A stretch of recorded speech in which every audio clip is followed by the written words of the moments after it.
everyone. My name is Maggie DeSantis, and I serve as the Initiative Manager for Building the Engine of Community Development in Detroit. We're so pleased to have all of you here this evening. I'll just briefly say that Building the Engine is a 4-year-old initiative that is pretty laser focused on building a community development system that benefits all residents in all neighborhoods in Detroit. And part of what we do is to conduct these kinds of forums that deal with the really, really important and challenging issues that are facing our neighborhoods. You can find out more about us by just checking out our website at buildingtheengine.com. And with that, I'm going to turn this evening over to our co-moderators. Really pleased to introduce Donna Givens, who is the CEO of Eastside Community Network, and Raul Echevarria, who is the Economic Development Director for Urban Neighborhood Initiatives. So we got the East Side and we got Southwest Detroit. We kind of got the city bookended, and they're going to do a great job. So Donna and Raul, I turn it over to you. Okay, well, first of all, welcome. We're excited to have this conversation. Tonight's forum will be recorded for the Authentically Detroit podcast, which is co-hosted by myself and Orlando Bailey. And during this evening, we'll be describing some of the key points that are being made in real time on the screen. Normally we use newsprint and we put things on newsprint, so consider this real-time newsprint. Maggie and Lauren will be monitoring the chat box, and when we get to the open discussion, they will bring your comments forward. And we have muted everyone for the first part of the forum. When we get to the open discussion at 7 p.m., you can use the hand raise function to be added to the open discussion. Raul, it's on you. Thank you, Donna. And just real quick to credentialize myself, I, in Chicago, where I was born and raised, been working on this issue of gentrification years ago when I worked for a nonprofit affordable housing development organization, and then when I worked with the Puerto Rican Cultural Center all around Humboldt Park, northwest side of Chicago. And so I'm really excited about my role in engaging you all in this topic. So we're going to hear stories today, stories of gentrification from 5 Detroit neighborhoods. The storytellers are residents and community development practitioners. And so we'll hear different perspectives, as you can imagine. We're also joined by a panel of 4 Detroit leaders who are going to provide commentary, information, and context as we collectively move through these important conversations. One thing I want to say about the stories, in my perspective, our stories are sacred. And so I want us to treat them as such. I want us to have the proper context for when we hear and listen intently to all of the stories. Let's understand that they're sacred and that we have a collective responsibility after creating space to hear them, to honor them. And so I just wanted to properly contextualize that in this important conversation. We also joined by commentators who will, at different parts, provide commentary. And these are, I'm looking for my list here. They are Orlando Bailey. Raise your hand, Orlando. Let him know. I can't find the rest of my list. I have the list. Yeah, Maggie, go ahead, help me out. I'll help you out. Orlando Bailey from Bridge Detroit Magazine, formerly of Eastside Community Network. Hi there. That was fun.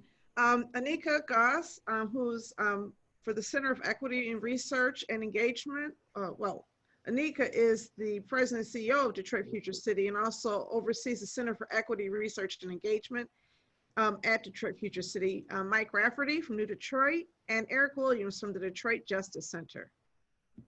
Thanks for the save, Maggie. That was Donna who saved you. These commentators are gonna provide all of that sort of context and assist us in having a really great and wonderful, meaningful conversation. And then we'll have an open hour, a full hour of discussion that Donna and I will do our best to moderate. But really, we hope that it's organic, and we hope that there's very little sort of guidance that we have to provide, and you all can make the most out of that full hour. At this point, I'm going to hand it over to Donna, who's going to sort of provide some context for our opening video that's going to set a context for the conversation. Thank you. When we talk about gentrification, everybody has a different definition of gentrification. People come at it from different perspectives, and we think it's important that people, that we have a shared definition that we're working with as we discuss it this evening. Now, as people give their stories and tell their stories, you can push back on some of these definitions as you please, but this is the starting point, and this is where I believe building the engine stands when it comes to the definition right now. That could change to the evening. And with that, Lauren, can you play the video? This video was produced by the UC Berkeley Center, which is focusing on displacement. So it's a good one.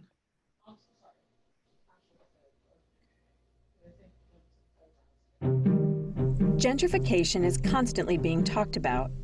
In the past 10 years, the number of Google searches for the word gentrification has more than doubled, and mentions in the news and in literature have gone up. So people are talking about gentrification, but they often mean different things when they use the term. Gentrification is a process of neighborhood change that includes economic change in a historically disinvested neighborhood by means of real estate investment and new, higher-income residents moving in, as well as demographic change, not only in terms of income level, but also in terms of changes in the education level or racial makeup of residents. Gentrification is complex and needs some explaining. To understand it, there are three key things to consider: the historic conditions, especially policies and practices that made communities susceptible to gentrification, the way that central city disinvestment and investment patterns are taking place today as a result of these conditions, and the ways that gentrification impacts communities. Over the last century, many policies and practices have created racialized patterns of disinvestment in city centers that have left low-income communities of color particularly susceptible to gentrification. From the 1930s through the late 60s, standards set by the federal government and carried out by banks explicitly labeled neighborhoods home to predominantly people of color as risky and unfit for investment. This practice, now known as redlining, meant that people of color were denied access to loans that would enable them to buy or repair homes in their neighborhood. Other housing and transportation policies of the mid-20th century fueled the growth of mostly white suburbs and the exodus of capital from urban centers, in a phenomenon often referred to as white flight. Take the GI Bill as an example. The program guaranteed low-cost mortgage loans for returning World War II soldiers, but discrimination limited the extent to which Black veterans were able to purchase homes in the growing suburbs. In fact, the Federal Housing Administration largely required that suburban developers agree to not sell houses to Black people in order for the developers to access these guaranteed loans. Left behind in central city neighborhoods, low-income households and communities of color bore the brunt of highway system expansion and urban renewal programs, which resulted in the mass clearance of homes, businesses, and neighborhood institutions, and set the stage for widespread public and private disinvestment in the decades that followed. In more recent history, the foreclosure crisis also contributed to neighborhood-level vulnerability to gentrification. In low-income communities of color, disproportionate levels of subprime lending resulted in mass foreclosure, leaving those neighborhoods vulnerable to investors seeking to purchase and flip homes in bulk. Today, both people and capital are flooding back into these historically disinvested neighborhoods. One reason new people are moving into these neighborhoods is because of their relative affordability. In many U.S. cities, the rental market has gotten increasingly expensive, and even moderate-income earners are on the hunt for lower housing costs. This means that in some places, they are looking in historically disinvested communities, often the same neighborhoods previous generations left behind during the days of white flight. These neighborhoods are often characterized by older historic housing stock that appeals to new residents and close proximity to city centers, where jobs, restaurants, and art spaces are increasingly locating. Cities are also investing in revitalizing some of these neighborhoods, for example with improved transit access and infrastructure, in part to draw in newcomers. On the ground, gentrification may look like real estate speculation, with investors flipping properties for large profits, as well as high-end development, and landlords looking for higher-paying tenants. Increased investment in neighborhood amenities like transit and parks. Changes in land use, for example, from industrial land to restaurants and storefronts. And changes in the character of the neighborhood, as community-run businesses are replaced by businesses catering to new residents' needs. While increased investment in an area can be positive, gentrification is often associated with displacement, which means that in some of these communities, longtime residents are not able to stay to benefit from new investments in housing, healthy food access, or transit infrastructure.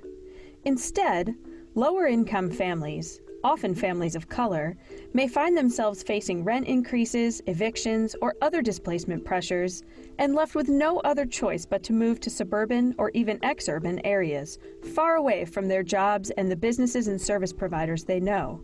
This can mean more time commuting, less time spent at home, and increased isolation, depression, and stress levels. For children, displacement can disrupt educational pathways and generate negative health impacts.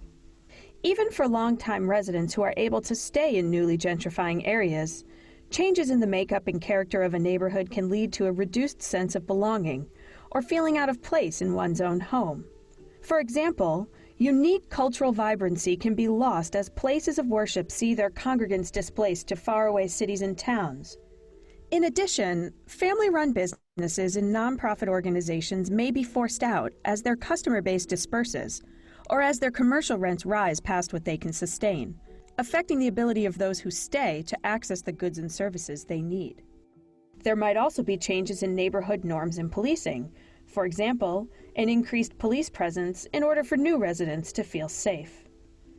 On the whole, we cannot ignore that the adverse impacts of gentrification, ranging from individual health effects to the suburbanization of poverty, are only the most recent wave in a pattern of urban restructuring that has been imposed upon and negatively affected low-income and communities of color over generations.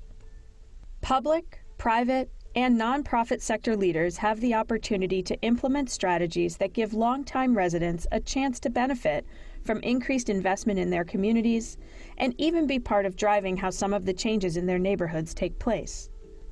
In order to invest in communities without displacement, policies, programs, and financing tools are needed to protect renters from formal and informal displacement pressures, facilitate the production of more affordable housing, and preserve and upgrade the existing affordable housing stock.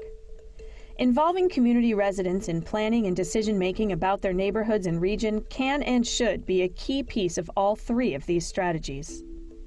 Taken together, these strategies can help keep communities together so that everyone can enjoy access to improved schools, better food options, more job opportunities, and safer neighborhoods.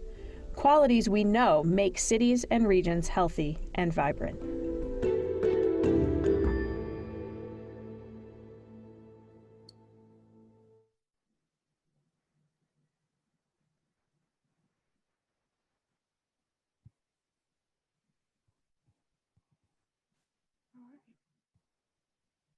Donna, you're up.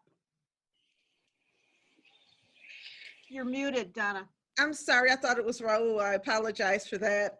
So our first storytellers are in Jeff Chalmers, actually, which is where I live.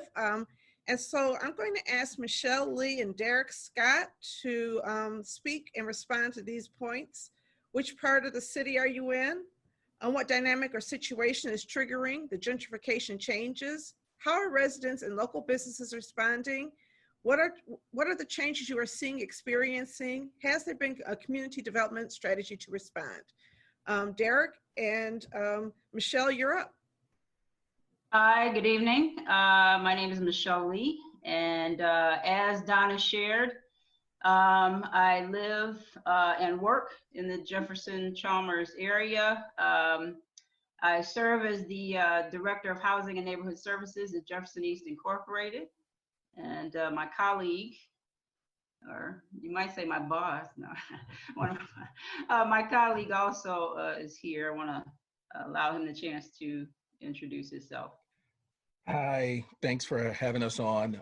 I'm Derek Scott, And I, as Michelle indicated, I work with Michelle at Jefferson East, and I have the honor of leading our development arm, East Jefferson Development Corporation, which is the subsidiary of Jefferson East that does and drives a lot of our inclusive neighborhood development work, which I'll get into and talk a little bit about in a moment. But I'll turn it over to Michelle to just kind of get us kicked off. So again, hello from the East. We sit in a very sacred spot, right, on the East Side. Jefferson Chalmers has a long, rich history in this city. A few of the buzzwords used for our community: waterfront, access to parks, fishing piers. At one time had blue ribbon elementary school systems in this community. I've been here just a decade, a little over a decade.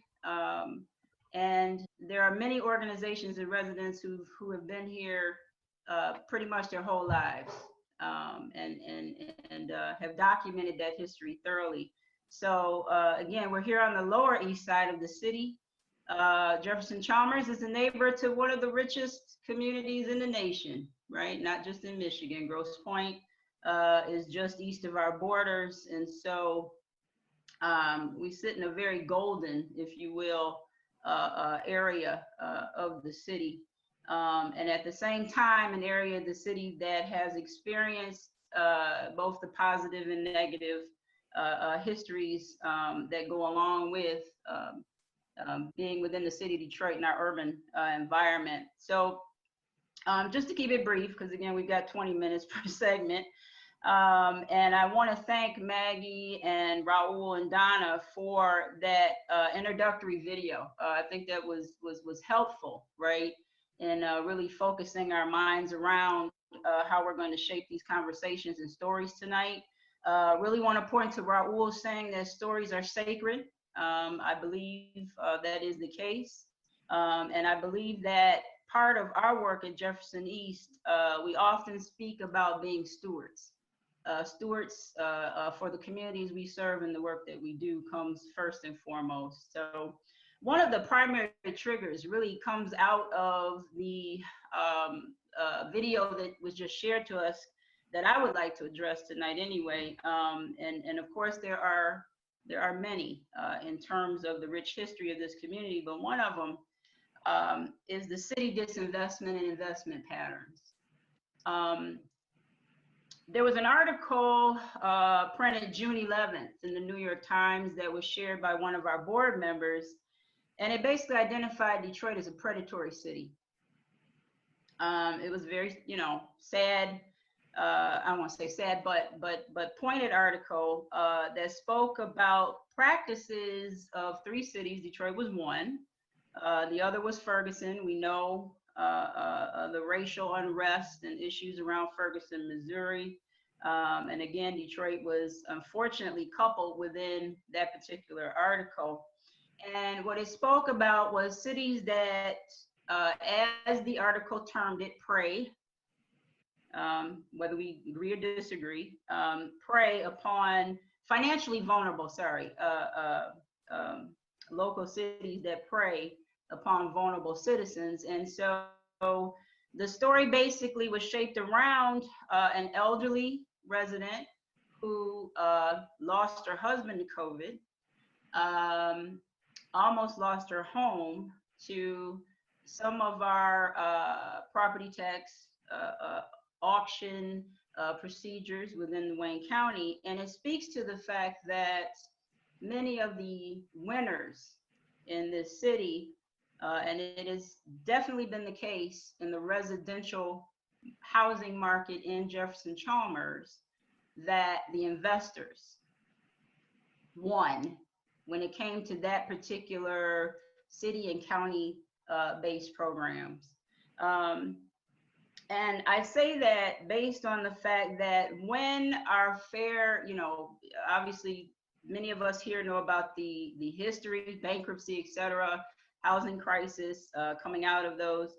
But when the land bank was formed, there were several checks and balances that were often utilized by government organizations, federal government organizations such as Fannie Mae, when they were auctioning real estate owned or foreclosed property, had some checks and balances within their system that said, before you can purchase this property from auction, you had to be a homeowner.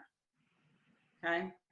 Unfortunately, within our land bank system, none of those types of protections or potentially preventative procedures around investors being able to gobble up properties were ever put in place. They're not put in place now, even though I will credit the new parts of the new administration on trying to reform that system a bit moving forward. But what this meant in Jeff Chalmers was what is happening in our residential market. I won't name the entity, but from out of the US, an entity that owns 30, 40 pieces of property here within the Jefferson Chalmers community. And sadly, from the research that our department, based on community reaching out, asking about different vacant lots that were not being maintained, different homes not being maintained, et cetera, we did some research.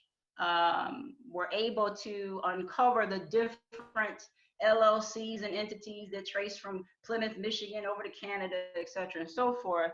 But the most disturbing aspect of this, in terms of this community, was that many of these properties within the Wayne County tax base were still coded as if a homeowner were residing there. So what does that mean? That means that this community and our city and our county were not recovering the tax-based dollars, because had these entities been coded as they should be, they would have been taxed as non-owner occupied units when they were actually receiving a break, okay? So again, my conversation comes from the viewpoint of the city disinvestment within many of these communities during the previous crises, and the reinvestment patterns that have not been favorable in terms of allowing the community, homeownership, okay, to take a hold before opening up to the market, which can obviously become one of the triggers for gentrification. And so with that, I definitely want to invite our development arm, who is doing some incredibly intentional, inclusive work in our communities, to really respond to a few of the further questions about our story. Thanks, Michelle, for queuing it up.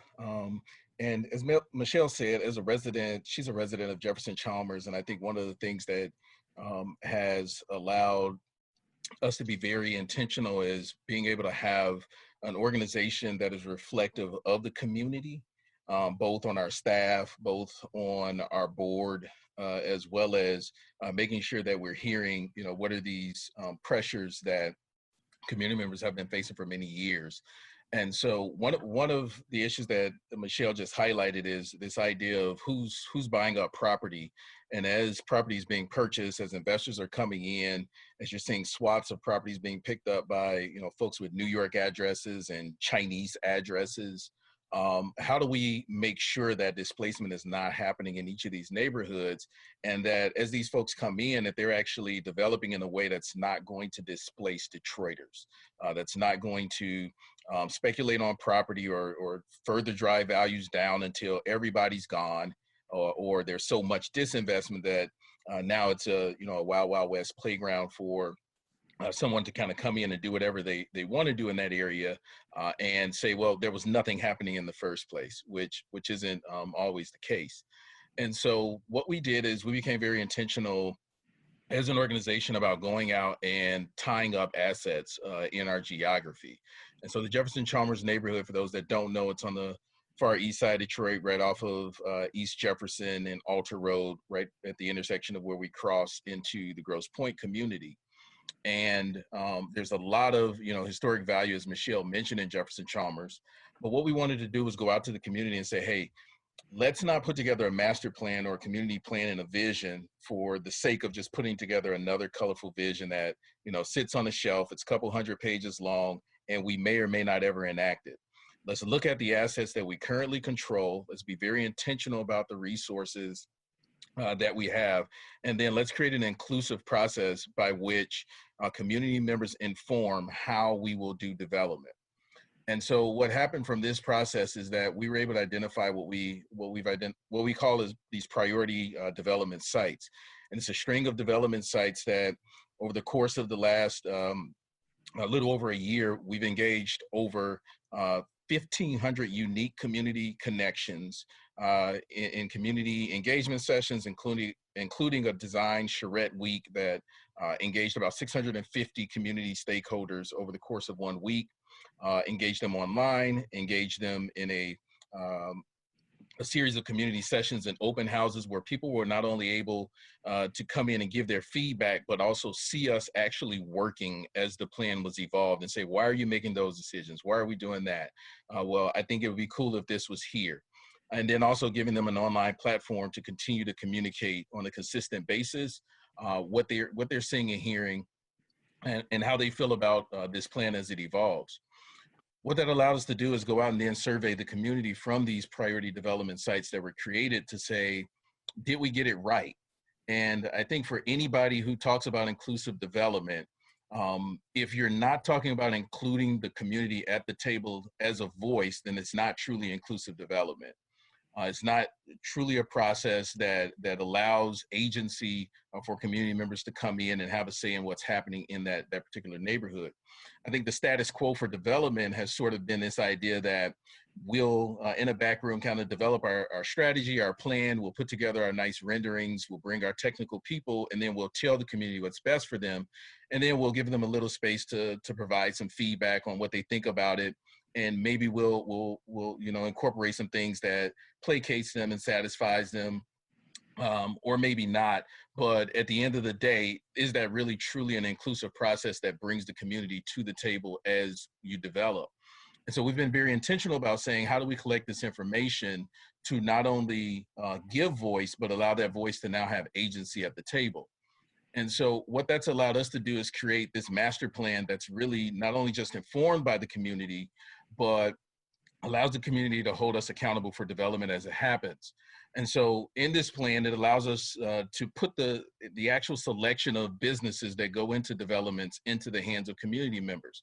So as you can see, some of these surveys that we've taken over the last several months, it allows us to go as far as saying, here's the proposed programming for the building based on what you've told us on this development site. Here's the highest and best use. Here's how much it's going to cost us to develop it. Here are the development sources and the gaps that we've identified to be able to do that. Now, what's the right mix of retail? What's the right mix of amenities? What's the right mix of businesses that go into the space? How should we activate it? What are the gaps in this area? As technicians, we understand what the market gaps are, right? We understand what the market says about the amount of square feet of retail opportunities we can absorb, how much money is leaking out of the community, how much market absorption there is around the number of units, affordable units and market rate units that need to come online. But now, what do we do with that information? How do we deliver on that what? And so what we then do is go out to the community and say, we know that this is the demand. How now do we deliver on that? If there's a demand for 30,000 square foot grocery store, how do we fill it from your perspective? Is that a Whole Foods? Is it a Myers? Is it a community market? Is it a co-op? What does that look like for you? What are the things that are important and valuable for you? And once we've heard that information, where we try to deliver is this target area that says the marriage of the what and the how is that area where we meet this inclusive goal for the community. And then we come back to the community and say, did we get it right? And so a really good example here is whenever we're identifying a tenant that goes into a space, we'll identify that tenant based on the needs that the community has outlined, the need that the market study also shows, but then bring them to a community meeting to say, here's 30 minutes, pitch your business, pitch the idea, the concept, and let's allow the community an opportunity to ask as many questions as they want to understand your model, who you are as an organization, and how you will fill their needs. And then we ask a very explicit question at the end of that presentation to community members. Should we lease space to this tenant, yes or no? If the community tells us no overwhelmingly, then we've got to go back to the board because we didn't hear right. You know, gratefully up until now, we've got a 100% response from the community and over 200 plus surveys on each of the businesses that have come in to present. We've had the community say overwhelmingly, yes, you've heard us right, let's lease space to them. And that truly builds this unique model where if we understand what the goals of the community members are, and as we bring growth in, because we can't stop growth, if growth is going to happen inevitably, then we should embrace it. But let's embrace it in a way that it's inclusive and it doesn't drive displacement or create this environment of social displacement, because those businesses and the things that we're bringing in don't look like or mirror the goals or the people that are there. And then we've laid out these inclusive development principles. And I think this is very important, because as we talk about inclusive development principles, this is what drives our ability to make sure that as the neighborhood develops, that it's inclusive, that it represents the vision that community members have for their neighborhood. And so what that looks like is creating community equity in projects. It's one thing to have outside investors come in and invest in a project in a place that they're never going to step foot in. An investor in New York is remodeling a home that or paying to remodel a home that he will never see the renter. He will never come into that community and participate in the community meeting. And so he has no empathy or apathy for what's happening in that community. But when you give opportunities to community stakeholders to have ownership in development that's happening, that's a very important thing that not only provides the opportunity for equity and economic growth and mobility for people that are in the community, but it provides a sense of ownership of the things that are being created in my neighborhood. So now that restaurant is going to succeed on the corner because guess what? I own a piece of that restaurant. Even if it's, 5%, 10% of it, I feel like I have a stake in what happens there because I have some ownership in it. And it's also partnering with local contractors to make sure that we're identifying people in the neighborhood that we put to work on our buildings. I hear developers all the time say, well, we're not meeting the 51% threshold on our contracting projects. No one in the city is doing it. Well, we have 3 projects under construction currently. All 3 of those projects are above 76% local hiring, folks swinging hammers who live down the street in the neighborhood. So if you ask me what we pay for security on our buildings, I say we don't pay anything, because if the guy down the street is swinging the hammer, then he's going to make sure, his family's going to make sure you don't steal my cousin's hammer, because that's his living, that's our building, and we have a sense of ownership and pride in what's happening in our community. The other piece of this is also accessibility, right? Making sure that even if we're putting a new burger joint in the neighborhood, is it something that neighborhood members feel like they can actually afford, right? A $25 burger versus a $5 burger has a big difference. And so when we talk about gentrification, a lot of times displacement happens in people's minds psychologically before it ever happens physically, because they feel like the community that's being developed is not for them. The list sort of goes on with job creation, making sure that all of our leases, for example, require 51% or more hiring from the neighborhood. So if a tenant doesn't meet that threshold, then there's a lease penalty that's in that lease. So when you walk into businesses that are in our buildings, you'll notice that, like Norma G's Caribbean Restaurant, first full service restaurant in 30 years in Jefferson Chalmers. Out of 15 employees, 12 of them live in the neighborhood and literally walk to work every day and make a higher wage than just a minimum wage. And so the idea is, as the tide rises, as development happens, we have to make sure that the community comes along with it, right? That we're not leaving folks behind, that we're not educating people on what's happening, and that we're also creating these safe spaces where displacement of existing businesses and existing residents isn't happening as we're bringing in new businesses and new residents. And so all of this is really, a community-led plan that the community is helping us to continue to inform these type of decisions, to continue to inform what these inclusive principles look like, to not be reactive to displacement and gentrification pressures, but to get ahead of the curve and to prevent displacement as development happens. Because again, we want to embrace development, but we want to make sure that it happens in this very inclusive way.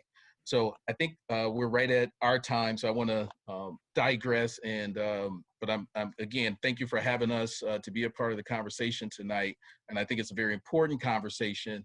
And I hope to learn a lot more from some of the other neighborhoods in the work that you all are doing as well. So I just wanted to add real quickly too, in terms of the last category for housing, Even though Jefferson East has not moved necessarily into an area regarding acquisitions in the community, we are looking forward to, and we do supply housing support services where displacement prevention is our #1 priority. The majority, 90% of our work is centered in post-purchase, which means that we're working with property tax exemption, making sure people are not displaced, mortgage default prevention, which those areas are very crucial, especially within this time of COVID. And we're looking forward to introducing the new neighborhood resource hub where our housing and programs and services along with safety will be housed right in the local community inside of one of the development projects coming from EJ Devco. So we're excited. Thanks a lot, Michelle and Derek. That was excellent. And if we don't, Maggie, I don't know if we're going to make these written materials available to everybody afterwards, but I hope we do because they're very useful. Well, all right, Raul. Thank you, Donna. And now for our second story, I'd like to bring up folks from North Corktown, specifically Trisha Talley, Kate Baker, and Brian Hertine, to speak about or to tell their story, their North Corktown story. And they're gonna answer the same sort of question prompts as the previous group, so I'm not gonna go through them, but I'll just turn it over to North Corktown. Trisha, Kate, and Brian.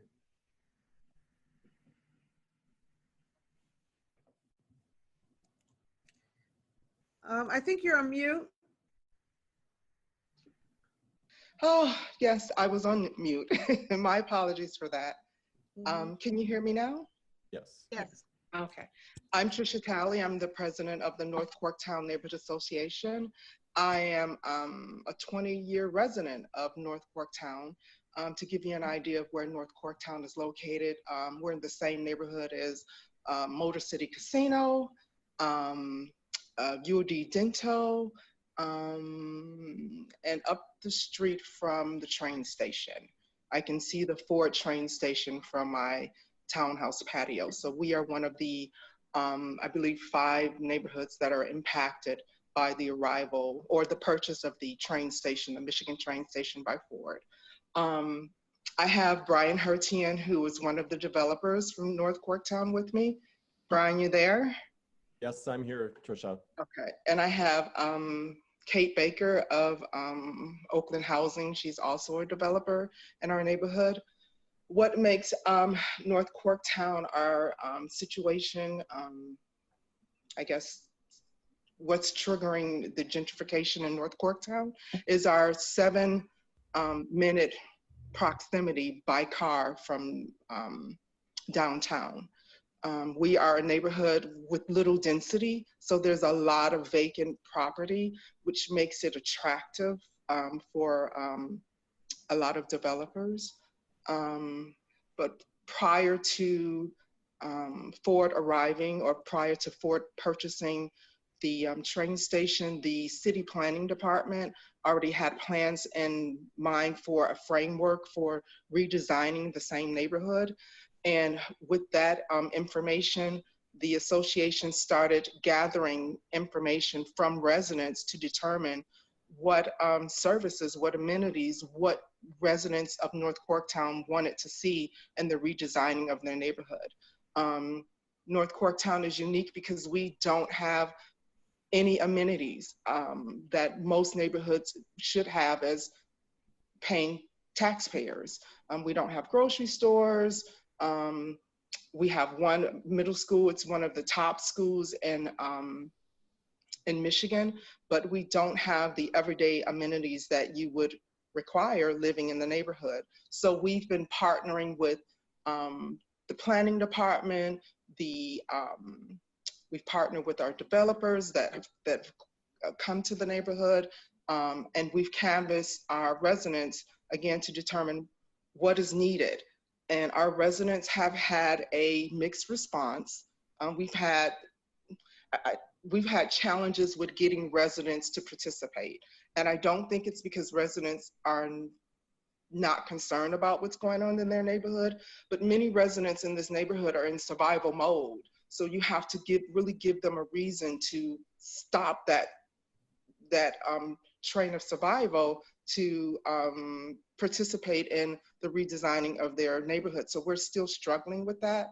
But on the flip side, we have things are changing, and we have a great relationship with the planning department in trying to really redesign the neighborhood around the people and the residents who have weathered the storm, to make sure that when the neighborhood is finally redesigned, that everyone benefits.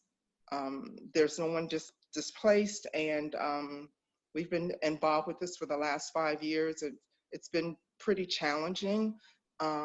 We have Corktown right across Michigan Avenue, and Corktown is it's a lot different because the density is much greater, and they have quite a few businesses on Michigan Avenue, restaurants that service the suburban residents that come into the city. We don't have that in North Corktown. They literally just cross through North Corktown on their way to Corktown and, you know, hang out there and then head back home. So with the framework being in plan for the last 5 years, I believe, the planning department has been pretty open about surveying the neighborhoods about what we want, in partnership with what's going on with the train station, and trying to make sure that residents have something that's tangible in regards to all of the changes that are coming to the neighborhood. Kate, is there anything that you wanted to add? Sure. Can you hear me, Trisha? Yeah, I can hear you. Okay. I borrowed Jeff's like headset thing, and so I want to make sure that it works. So thank you. I was excited when Trisha called and asked me to be a part of this. For the last 2.5 years, I've led a nonprofit development organization. It's about 85 years old. It's called Oakland Housing, and we build and sell homes to middle-income families.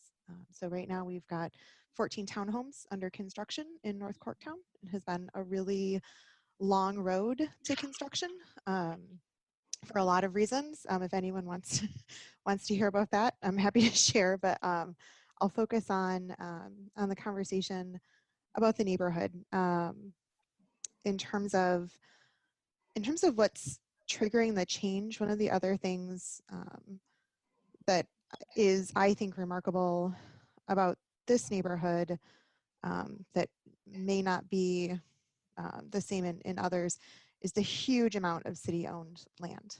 So Trisha talked about some of the new desirability because of Ford, and the neighbor-led planning response that got out in front of Ford coming to town has been amazing. So there's no JEI in North Corktown, right? So, you know, Derek's got a team and a really deep and strong history behind him on the east side. And in North Corktown, the neighbors have strong history and connectivity, but they don't have that connecting, you know, sort of formal planning organization. So all of the plans that you see on Trisha's website, it's northcorktown.com, right, Trisha? Thank you, Kate, for mentioning that. I made a note. Those are neighbor-led and initiated plans.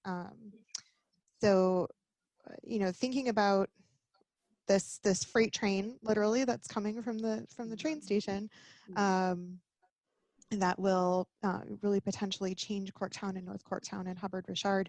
North Corktown, I think, is amazingly well prepared to hold their place and their cultural identity because of the work that the neighbors have been doing for years. Like Trisha said, there's a set of design guidelines, there's a culture plan, there's been green space and conservation planning, a sustainable development plan. These are documents that Trisha literally puts in the hands of any developer that comes to North Corktown and says, here's what we would like to see. And it's been hugely helpful to me. Oakland Housing's been invested in North Corktown for over 10 years. I've been a part of this for 2.5 now. And being able to right up front know the direction the neighbors would like to go has been amazing. I guess the other note, and then I'll turn it over to Brian, and one of the things we talked about a little bit yesterday, it was cultural preservation and the North Corktown Neighborhood Association. And I think people like Brian and I who are working in the neighborhood have really been a part of the conversation about cultural preservation, both history and visual culture, and there aren't necessarily a lot of businesses or places to preserve, but there's a strong desire to knit the neighborhood back together through businesses and places that have been lost over the years. There are longtime residents who talk about remembering what Temple Avenue or 14th looked like and all of the locally owned businesses that were there. So there's planning, again, neighbor-led planning underway again, to get those small businesses into the city's plan to make sure that those are being prioritized. As you know, Target is not going to save the world in North Corktown. It's going to be small community-owned businesses. Yes, and I do want to add, Kate, I'm a tad bit nervous, and thank you for mentioning northcorktown.com, that North Corktown, the North Corktown Neighborhood Association, we started surveying residents with what they wanted to see and documenting it through a sustainable development plan. And in surveying the residents, we extended an invitation to the planning department when Maurice Cox first got to town, and they actually responded. So it was literally like our first guideline to what we wanted to preserve in the neighborhood. And from the sustainable development plan, we partnered with Heritage Works with Rhonda Green to have the North Corktown design guidelines developed. And these design guidelines were put together with Heritage Works through the Detroit Design Center, through U of D Mercy, the University of Detroit Mercy. And it really speaks on information we want the developers like Kate and Brian to have access to, as far as standards and core principles for the neighborhood. And as far as the culture, we just uploaded the North Corktown Culture Plan, which speaks about sustainable culture projects that we want to preserve. And all of these plans came along with partnerships between the planning department, Heritage Works, LISC, and our residents, literally bringing them out and asking them, hey, stating that we have nothing in our neighborhood. What do you want? What is it that you need? And people responded. We're still struggling to get the entire neighborhood to respond. For example, the co-op that I reside in, Fountain Court, it's a 351 unit co-op, and it's predominantly African American. Without their participation, it's hard to determine what everyone would need if we can't get Fountain Court to participate, because they have such a variety of residents. We have young people, old people, veterans, seniors. We have people with special needs that all reside in this one co-op, and the members of the co-op own 1%. So they're technically homeowners because they're a co-op. So they make up a large percentage of Fountain Court.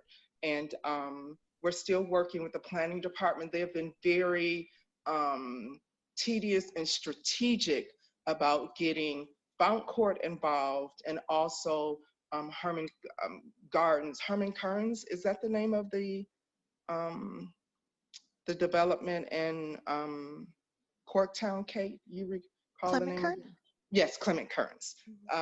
Because usually when I started doing this sustainable development plan, I did not have access to resources to bring everyone together, and the planning department helped coordinate that effort.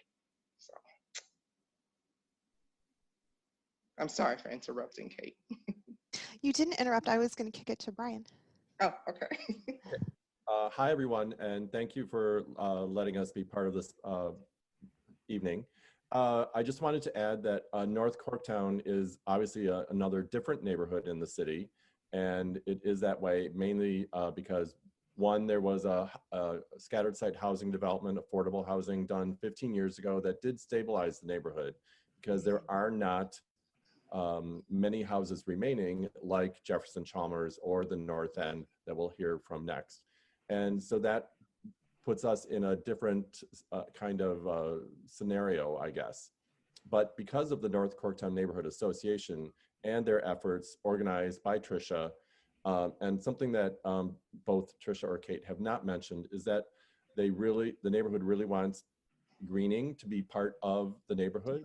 Yeah. And the advocacy to the land bank and the planning department that vacant lots or parts of the neighborhood be left open.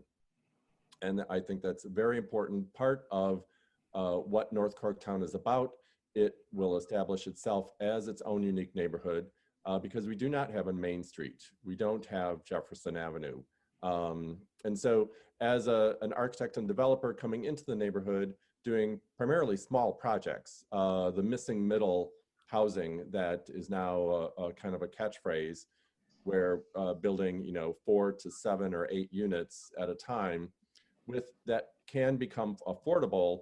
However, there is no, there's no tax abatement, there's no incentive. There's a number of things that just kind of have to make it work. That's where I'm trying to concentrate to provide really different opportunities in the neighborhood. I'm afraid there is going to be, because of Ford coming into the neighborhood and the city with their planning framework, there's going to be too much of a rush for big market rate development. And so hopefully what Tricia and Heritage Works has put together on northcorktown.com will influence the framework plan with all of the especially the cultural aspects to maintain the community. That is part of all of my developments, because that is part of why we would do that in the neighborhood. So I'm encouraged that hopefully the city will, and I don't want to say redesign, but the way Tricia has, because it's already designed the way it is. Let's build upon what is there and make it better for everyone. So that's about it for me. Okay. All righty. With that said, that wraps it up for North Corktown. Thank you again for having us, and we look forward to any feedback you have. And remember to head on over to northcorktown.com to take a look at all of our plans that we have for our new neighborhood. Thank you. Thank you, Tricia, Kate, and Brian for presenting and representing North Corktown. I'm glad to hear the role of memories. Memories has an awesome potential power in both cultural preservation, but also in getting folks to think about new possibilities. And so I'm glad that that was lifted up. I think that that's an important piece. And now I'm going to turn it over to Donna. Okay. So now we're going to move to the North End, my old stomping ground with my former colleague in that stomping ground, Lisa Johannan, as well as Matt Corbin, Peter Cummings, and Sonia Mays, to talk about what's happening in the North End. Welcome. Great. Thanks, Maggie. Thanks, Donna. Okay, if I start, Sonia? Thanks.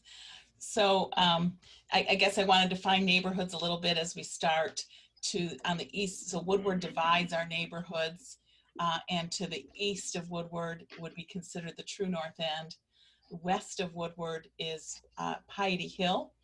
And so those are distinguishing marks. And I think naming these different neighborhoods is important. And I think it's part of what has led to some of the gentrification that's occurring on both sides of Woodward, because we are north of Midtown and we are north of the New Center area. And that creates a a buzz. It creates, as Midtown became saturated or became too expensive, people started moving northward and looking for opportunities in our communities. And so we've seen that happening. We are also considered part of greater downtown on a lot of the maps I've seen with the city. And that also has a unique moniker for us. I have been a 33-year resident of the Piety Hill community. So obviously I grew up there when I was a mere child. And so seen a lot of the ups and downs that we've been experiencing in our neighborhood. Yeah, one of them is just recently, you know, when we see developers coming into the neighborhood or have expressed interest in the neighborhood, and they've already named the building that they're going to develop in our community, something related to Midtown or New Center. And so it's an automatic trigger for us to go, oh, they don't know where they're at. They don't know their neighborhood. And some of the development that wants to come into our neighborhood has been very community friendly and has really tried to embrace the community and what the community wants. And there's others who have their own agenda and make it a little more challenging to work with. And so we are, as a community development corporation, we're very eager to work with all kinds of people and to have a very diverse community. But we are also very sensitive to the needs of our residents. So Matt or Sonia or Peter, if you want to go from there. I can go. So I think part of the issues we're having in our neighborhood is kind of the tone deafness of some of the developers that come in. They don't really engage with the community members about what it is we actually do need. And almost everybody that comes in to buy a fourplex, or, you know, they see these big swaths of vacant property and they're like, you know, they see dollar signs, but they don't take the temperature of the neighborhood to see what development needs to go in. And then there's huge community pushback because our neighborhood, Piety Hill, is, I mean, there's proud, lifelong neighbors that have established block clubs and organizations, and they're really trying to grow their communities from within. And you have all these people that come from outside telling the neighborhood, hey, this is what you need, this is what you want. And it creates kind of a rift. And we all know with gentrification, it's a buzzword, and it's one of those things where there's going to be some percentage of people being pushed out, but there also needs to be some of those people need to be brought up, and there needs to be more. There just needs to be more care with how you develop a neighborhood that's already established. And part of one of the ways that CDC does it, we try to buy up as much of the vacant property as we can so we can kind of keep affordable housing alive.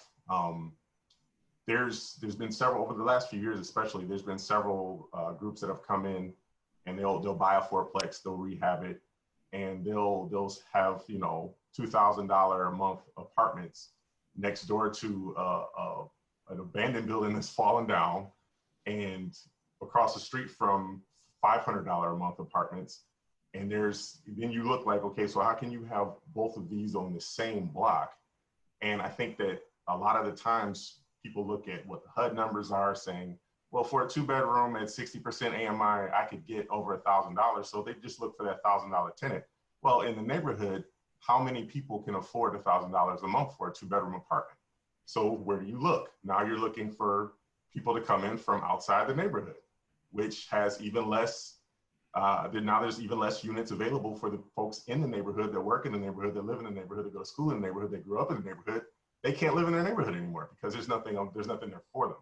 And they're not in the position to where they could purchase a property that needs $150,000 of investment to make livable. and you know, stick around. So now they're being pushed out, and it's like, you know, a lot of, especially in Piety Hill, it's historically poor. Where do they go? You know, and I think that now even we're seeing an uptick in Airbnbs and group homes. We don't know if these group homes are monitored, licensed, anything. And so there's just this constant barrage of people who don't have any community investment. They don't necessarily want to be there. They're just kind of stopping by for a little while. So they don't care if they raise, you know, hell or havoc in the neighborhood, because there's nothing there that they need to attach their name to. So that's definitely been an issue that we've noticed. And then of course the speculators that, you know, like earlier Jefferson East was talking about people with New York addresses and Chinese addresses, and you see that a lot because where Piety Hill and the North End is located, it's hard to get housing stock that have that size lot for the money anywhere else. Like, you want to be as close to downtown, midtown as possible, while still being able to have this affordable place to purchase for your development. But you have to consider what it is you're doing to the neighborhood at large. And again, it's really attractive to have you know, a 3,000 square foot house with a really nice sized backyard that close to downtown. Like, that sounds great for a lot of people coming in, but there has to be some preservation of affordable housing, and real affordable housing, where you're not just looking at AMIs and what you could potentially get for rent, but looking at the real market studies on who's living there, who needs what, and how to bring them along. And then when you bring them along, you have to have wraparound services. So I think CDC does a good job of bringing people in to get free credit counseling, job skills training, you know, things of that nature, to where as the community starts to grow, they're a part of the development and not just, you know, being pushed out by the development.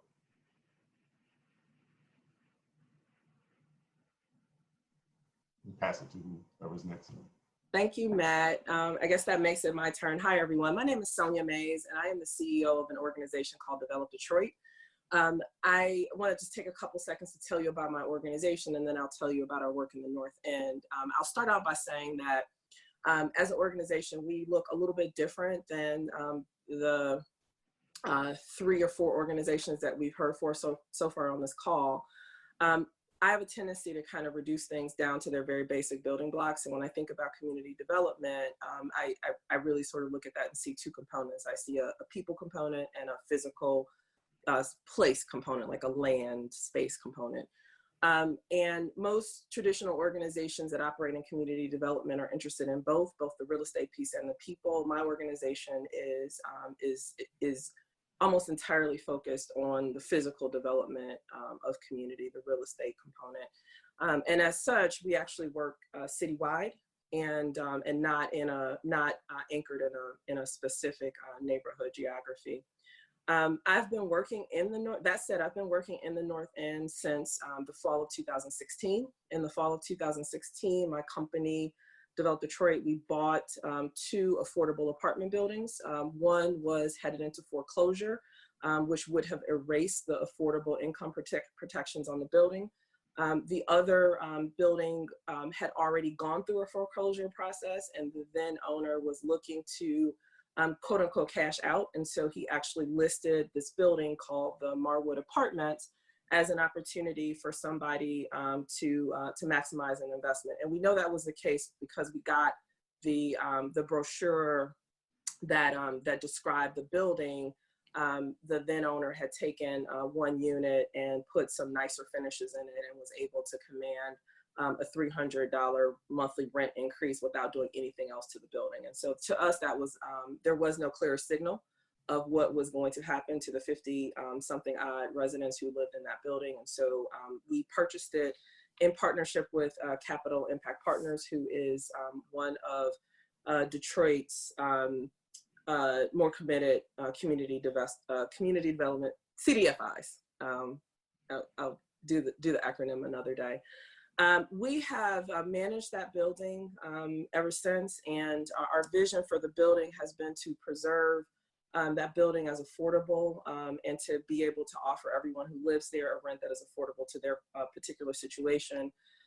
We thought going into that was going to be a relatively simple execution, if you will. We had a number of partners who were very supportive of our overall vision. But at the end of the day, real estate is controlled by capital, and capital is an entire system that doesn't necessarily respond to community concerns, and certainly doesn't respond in a rapid way. And so we were faced with, in order to preserve these affordable buildings, we were faced with the need to actually invest further in the surrounding blocks. And so the argument was, you know, if we are going to put capital in these apartment buildings, we need to make sure that our investment is protected. And right now, blight and abandonment signals the opposite of a protected investment. And so, so what my company did, instead of walking away from our vision for these apartment buildings, we decided to basically respond to that need, and went out again and found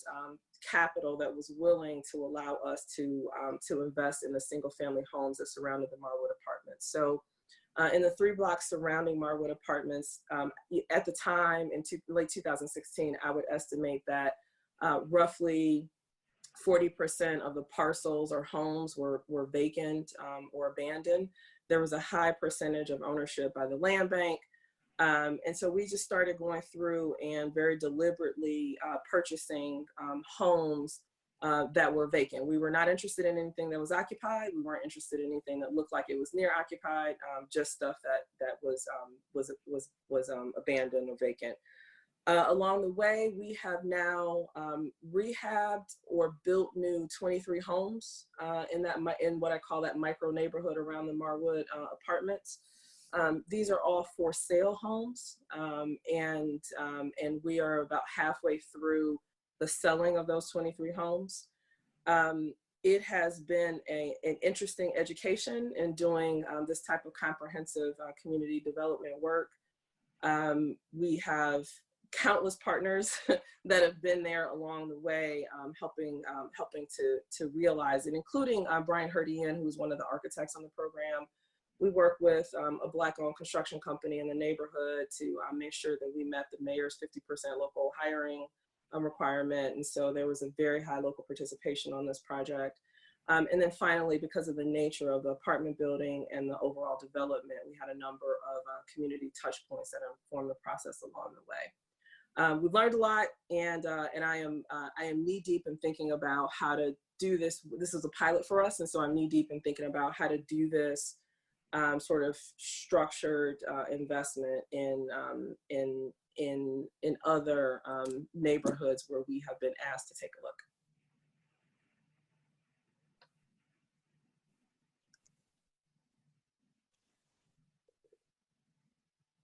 I think Peter is our last presenter here. Right, I'm Peter Cummings, and I have a company called The Platform, and that company was formed 4 years ago, and its express mission is to help in the rebuilding of the city of Detroit. I was motivated in no small part in creating this company by my experience in developing the Whole Foods at the corner of John R. and Mac. And when I saw how warm was the embrace of the community, or by the community of that store, and how successful that store was, I stopped looking at Detroit as perhaps being primarily distressed and blighted, and started to look at it much more as a city whose residents were grossly underserved, almost in every category of product and services you could imagine. And so The company was created somewhat in response to that and with the mission of helping to rebuild the city. Where I work in a number of places, but the center of gravity of my work is the intersection of Grand Boulevard and Woodward, and the four neighborhoods that converge at that location, that being New Center and Techtown and Milwaukee Junction and the North End. I own property in the North End, but it's pretty much all commercial and all on Grand Boulevard. And I don't currently have any plans to develop housing in the North End, although I do have plans to do so in Milwaukee Junction. The greatest interaction we've had with the community in the North End is in determining how we should go about replacing the mural on the so-called mural building at the corner of Beaubien and East Grand Boulevard. And all I'll say is that we've chosen the artist Sidney James, and the new mural that she's created is to some degree an ode to Detroit and an ode to the North End. I'm involved in neighborhood development more along the lines that we're discussing here today in a couple of other neighborhoods, though. One is the Fitzgerald neighborhood, where I'm partnered with Andrew Colomb and David Alade in redoing the Fitzgerald block between Marygrove and University of Detroit Mercy. And independently, I'm rehabbing a building, a small building at the corner of Grand River and Lasser in the Old Redford Brightmoor neighborhood.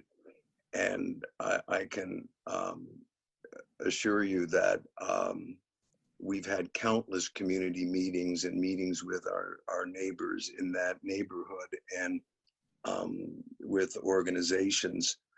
And the community is involved down to the naming of the building. I understand the importance of that kind of communication, and I understand the importance of helping to detach neighborhood development and community development from going in the direction of displacement and trying to focus it on the benefits of investing in neighborhoods, such as was mentioned in that film, better schools, more food choices, and a feeling of greater safety. There are just one or two things that I'd like to say in conclusion, and that has to do with policy. In the Fitzgerald development, there was no thought given to the neighbors, the residents who had stayed. Now, just think of it in this context. There are probably 1,000 home sites in the Fitzgerald neighborhood, and close to 600 were still occupied by longtime residents. Now, how did they become longtime residents? They became longtime residents by paying their taxes and keeping their mortgage up. And in many cases, because they did so, they didn't have money to fix a porch, put on a new roof, get new appliances. So the city, in crafting this development, in my view, with the benefit of hindsight, should have focused on capital needs of the existing residents, not just focused on the capital that's required to rebuild the sites that were vacant or where the houses were dilapidated. Now that's simply a matter of policy there, where I think the city could do a better job. The other point I'd like to make is has to do with tax reform in the city of Detroit, and I know there is a plan afoot to actually have reform, which in its very simplest form or terms would take the tax burden on a property and shift more to the land and less to the home. And in the case of homeowners in Detroit, it would produce a reduction in their property taxes. And in the case of land speculators, it would trigger an increase in their property taxes. And this is one way where I think, or what I've just mentioned, I think are two ways where I think policy can be helpful in terms of community development. And I'm sorry I veered off what I was told to talk about. No, it's helpful. We're just running out of time. Okay, so I'm We're finished. going to come back to some of these during the discussions, but yeah, close up real quickly and we'll come back to you later. I'm done. Okay. All right. Well, thank you so much. I think that was excellent and provided a great overview.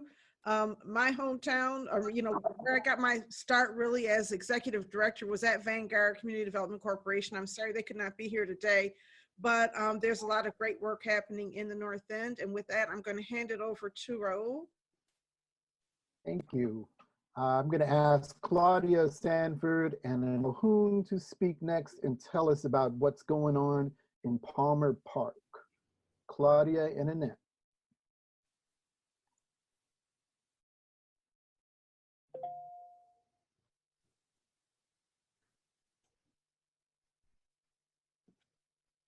Claudia, you're muted.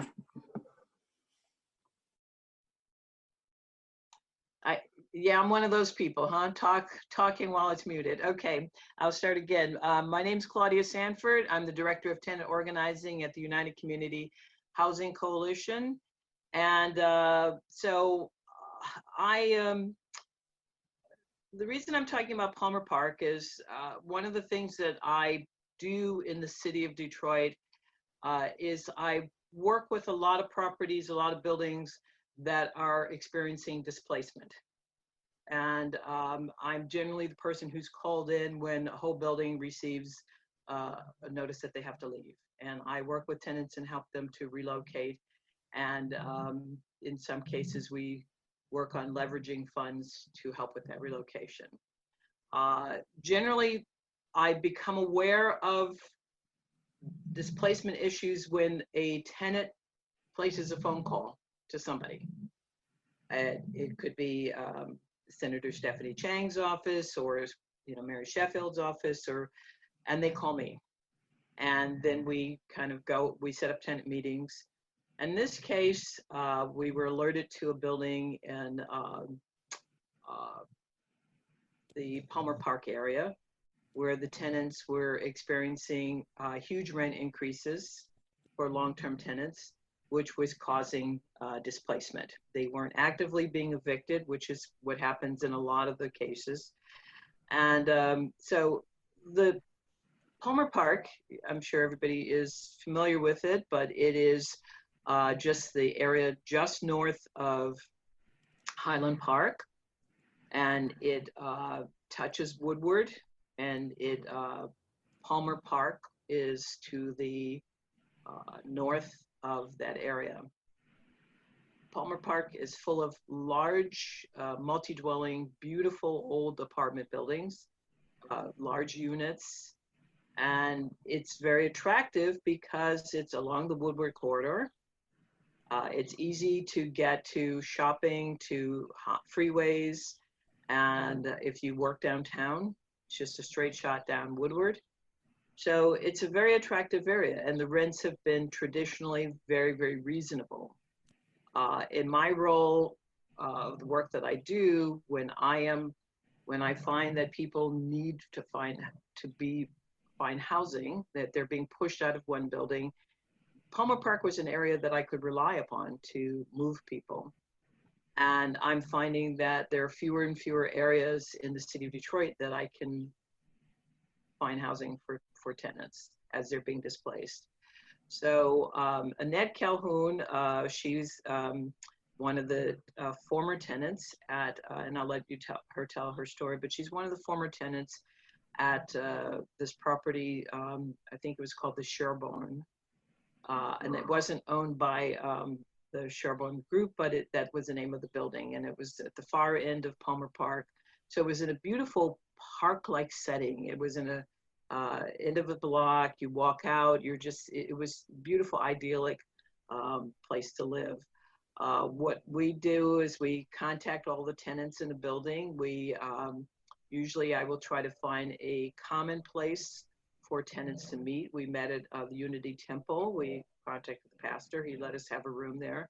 And so any tenants who want to come, and we try to be a voice for them.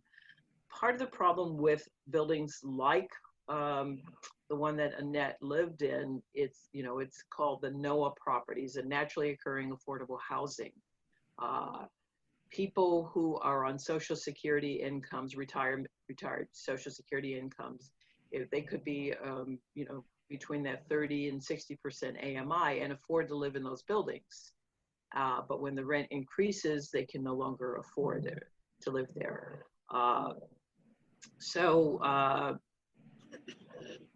When a building like that, if a building is looking for, if a developer is looking for any kind of public money, tax credit monies, then we have leverage to advocate for tenants. But when they're not looking for that, they pretty much can do what they want as long as it's legal, and they can raise the rents because we don't have any kind of favorable rent control laws in the city of Detroit. People, their annual leases roll over month to month. And so that, if a developer walks in and says, you've got a 30-day notice, there's not much anything anybody can do, especially if there's no leverage that the city or anybody else can bring about to assist tenants. So a lot of the projects that I work in, we have been able to do that. But in Annette's case, we basically, all we could do was try to support the tenants. If somebody's doing something illegal, UCHC has tons of lawyers, so we can go to court and we can fight for that person, but we can't force a person to lower the rents. One of the things is, that a lot of the developers on this call, Sonia and Peter, know, and when you're trying to compete with purchasing properties, there are a lot of developers coming from around the world who will pay, outrageous sums, and they outbid a lot of our nonprofit developers who want to keep properties affordable for Detroit residents. And so this is becoming an increasing problem. People are being forced out from areas of the city that you wouldn't even think that it was happening. Everybody thinks it's only happening along the downtown and Woodward corridor, but it is happening in neighborhoods. So I'd like to let Annette tell her story about what she experienced in her building. Annette, you there? You want to unmute yourself if you're muted. Okay, hi. Okay, my name is Annette Calhoun, and thanks for inviting me. Yeah, I was one of the tenants that was in the building that Miss Claudia was talking about. I lived there for about 4 years, and there were people that had lived in the building for 20, 15, 10 years, and they had considered this home. It was like home to them. And they've been living there, and a new company came in and bought the old company out, and they hiked up the rent. Well, we first talked to them about it before when they first bought it, was it going to go up on the rent? And they said, not right away. So that was like June of 2018. And by April of 2019, they sent these notices out saying, hiking up the rent, like $275. We had to pay it by May or we would have to move. So some of the people moved and some didn't. Because some people were there were like your own local fixed incomes. Myself, it wasn't that big of a deal because I'm a teacher. So it wasn't that I couldn't afford to pay it. You know, it's just that they hiked it up so high. And the people that were there, like some of them were retired. Some of them were, like I said, on fixed income. So they had no other choice but to move. And I noticed the problems that we were having. We were there. We came together and got some of the tenants together, and we would have these meetings. And that's how we contacted Ms. Stanford about the problems that they were sending us through. They, when we got together, we decided to try to talk to them and see what they, you know, they talked to us. They wasn't accepting any phone calls from us, you know, for one thing. Then they started renovating the building. They put in, they put air conditioners, central air conditioners outside, which caused a lot of problems with rat and mice problems. The washing machines and dryers, we reported them, they wasn't working properly. They never came and fixed them. I had a problem with my refrigerator going out. It took them 2 months to come and fix my refrigerator. And they had a problem with the sewer backing up one time. I remember that. Instead of them letting it, you know, when they let the sewer down, they put some type of disinfect or something, a bomb, which set off sewer nets. And for the duration that I stayed there, we had a problem with these sewer nets. And not only that, some of the people had problems getting into their mailboxes from before, and they were reporting it, and they didn't resolve the problem at all. Then they had somebody to come in and ramshack our cages that had our belongings in them in the basement, which was locked up. They actually broke the cages up, took our stuff out, and threw it all over the floor. Then we called and reported that. They said something about, well, do you have renter's insurance? You know, we're going to look into it. And there was nothing resolved from that. And one time, I remember 3 different times, they changed the post office box where we sent our mail, where we sent our rent off to. It was changed like 3 times, and they called themselves sending these notices out. Everybody didn't get them, and people they weren't getting people's mail. So rent. So what they would do, they would go up. If you were 5 days late, they went up to $150 on your rent, you know, as a late fee, until you located where your rent money went to. And it was just terrible, you know. And so, like I said, a lot of people eventually, I think everybody that was there during the time, everybody's out of the building now, including myself. I ended up moving because it was just not a comfortable place to be. And they would leave, the workers would come in and they would leave the doors open, and we would have to check the doors because they would be open at night. People could just walk in there. It was a safety issue with that. So I think that's about the problem, most of the problems that we had over there. Yeah, and those are some of the things, you know, tactics that are used to constructively evict people. It's harassment. Mm-hmm. And I know that the health department was contacted and went out, and I believe they issued violations. But you know, it's not enough. It doesn't protect tenants. And you know, when Peter Cummings talked about policies, these are some of the things that we need to fight for renters. Mm-hmm. Is right. To make sure that we have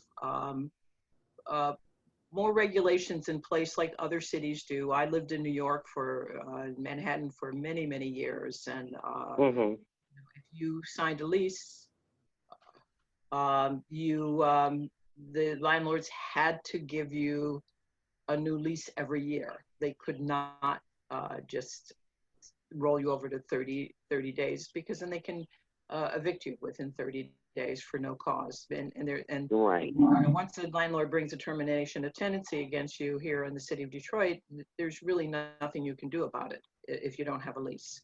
Right.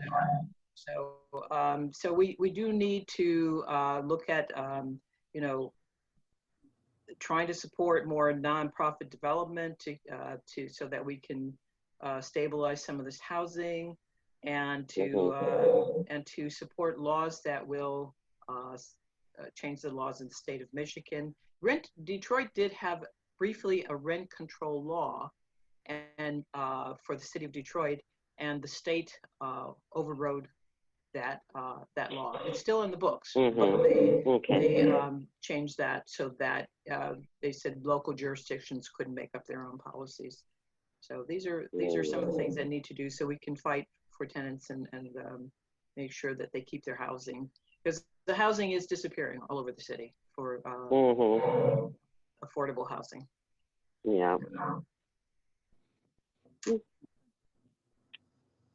Yes, it is. It's a shame, but that's what it really has come down to, you know. Thank you, Claudia and Annette, for your Palmer Park story. And more specifically, we're bringing sort of tenant rights into the conversation. I think that a lot of times that gets lost in sort of this conversation about gentrification and an emphasis on home ownership. And sort of a lot of times the folks who are affected the most are renters who sort of are displaced. So tenant organizing and tenant rights are really important parts of the conversation. Donna, you want to introduce our last group? Last but not least, the villages on the east side. We know that Toya Watts and Edith Ford are going to bring the fire, as well as Brian Ellison. So I'm turning it over to you to bring us home and talk about what's happening in your neck of the woods. Toya, you going to go first? Brian wants to be last. Okay. Yes. Okay, the word gentrification. Oh, let me stop. My name is Toya Watts, the leader of Charlevoix Village. And I'm finna jump into the word gentrification. Okay, so I live in the villages area. We got a bunch of villages in the neighborhood, names labeling us, and I didn't know I was a part of the Island View in my area. So learning all of this about gentrification was another part of Negro removal. And I felt that I got involved in it because I didn't know what gentrification was. And there's like Dr. Sweet standing on my porch with a shotgun trying to protect my home. So I didn't know what it all mean by coming in here, the word gentrification. And I had a hell of a strong group. And it's just like, we stood up and wrote our demands because the city didn't know we was coming for them on the other side when they presented what they was going to do with a master plan, they call it. And I didn't know the difference between a master plan now, between framework. When Maurice Cox, I asked him what's the difference between a master plan and a framework. He said a framework is to do now, and a master plan is a wish list for the people in the community. I said, oh, okay, thank you, Cox. So it just triggered me off that these developers come in here and don't have no respect to let us know what's going on, or the HRD downtown. And they thought it was our job to pass the information out. No, don't disrespect us as homeowners or stakeholders in the community. So it was a big confusion about all of this going on in my community. And I didn't know what was going on. You know, they pulling me like an octopus, what's going on in our community. And it just triggered me off that there was no respect, no lack of communication between the developers coming in here, what we need. But we did write our 10 demands down. And they thought Donna Givens wrote our 10 demands down. And I say, now that's a big insult, like the people who didn't know what they wanted and needed in their community, especially our needs, okay? And we've been neglected for years. So we interrupted quite a few meetings they had. And I got that from back at How to Kill a City, learning how to do that, so they can understand and respect us and the disrespect they gave us as stakeholders in the community. And we never communicate with these people that's coming in here. You know, the doors are open. It's Island View. They named us. They tagged us. No, they just can't come in here and just do what they want to do. And we just shut our front doors. It didn't go that way. And I mean, we interrupt quite a few meetings dealing with the developers to understand, to respect us as stakeholders in the community. And that's what upset me about a lot of things that's going on. And for instance, Peter Cummings, I hope he's still on this line with me.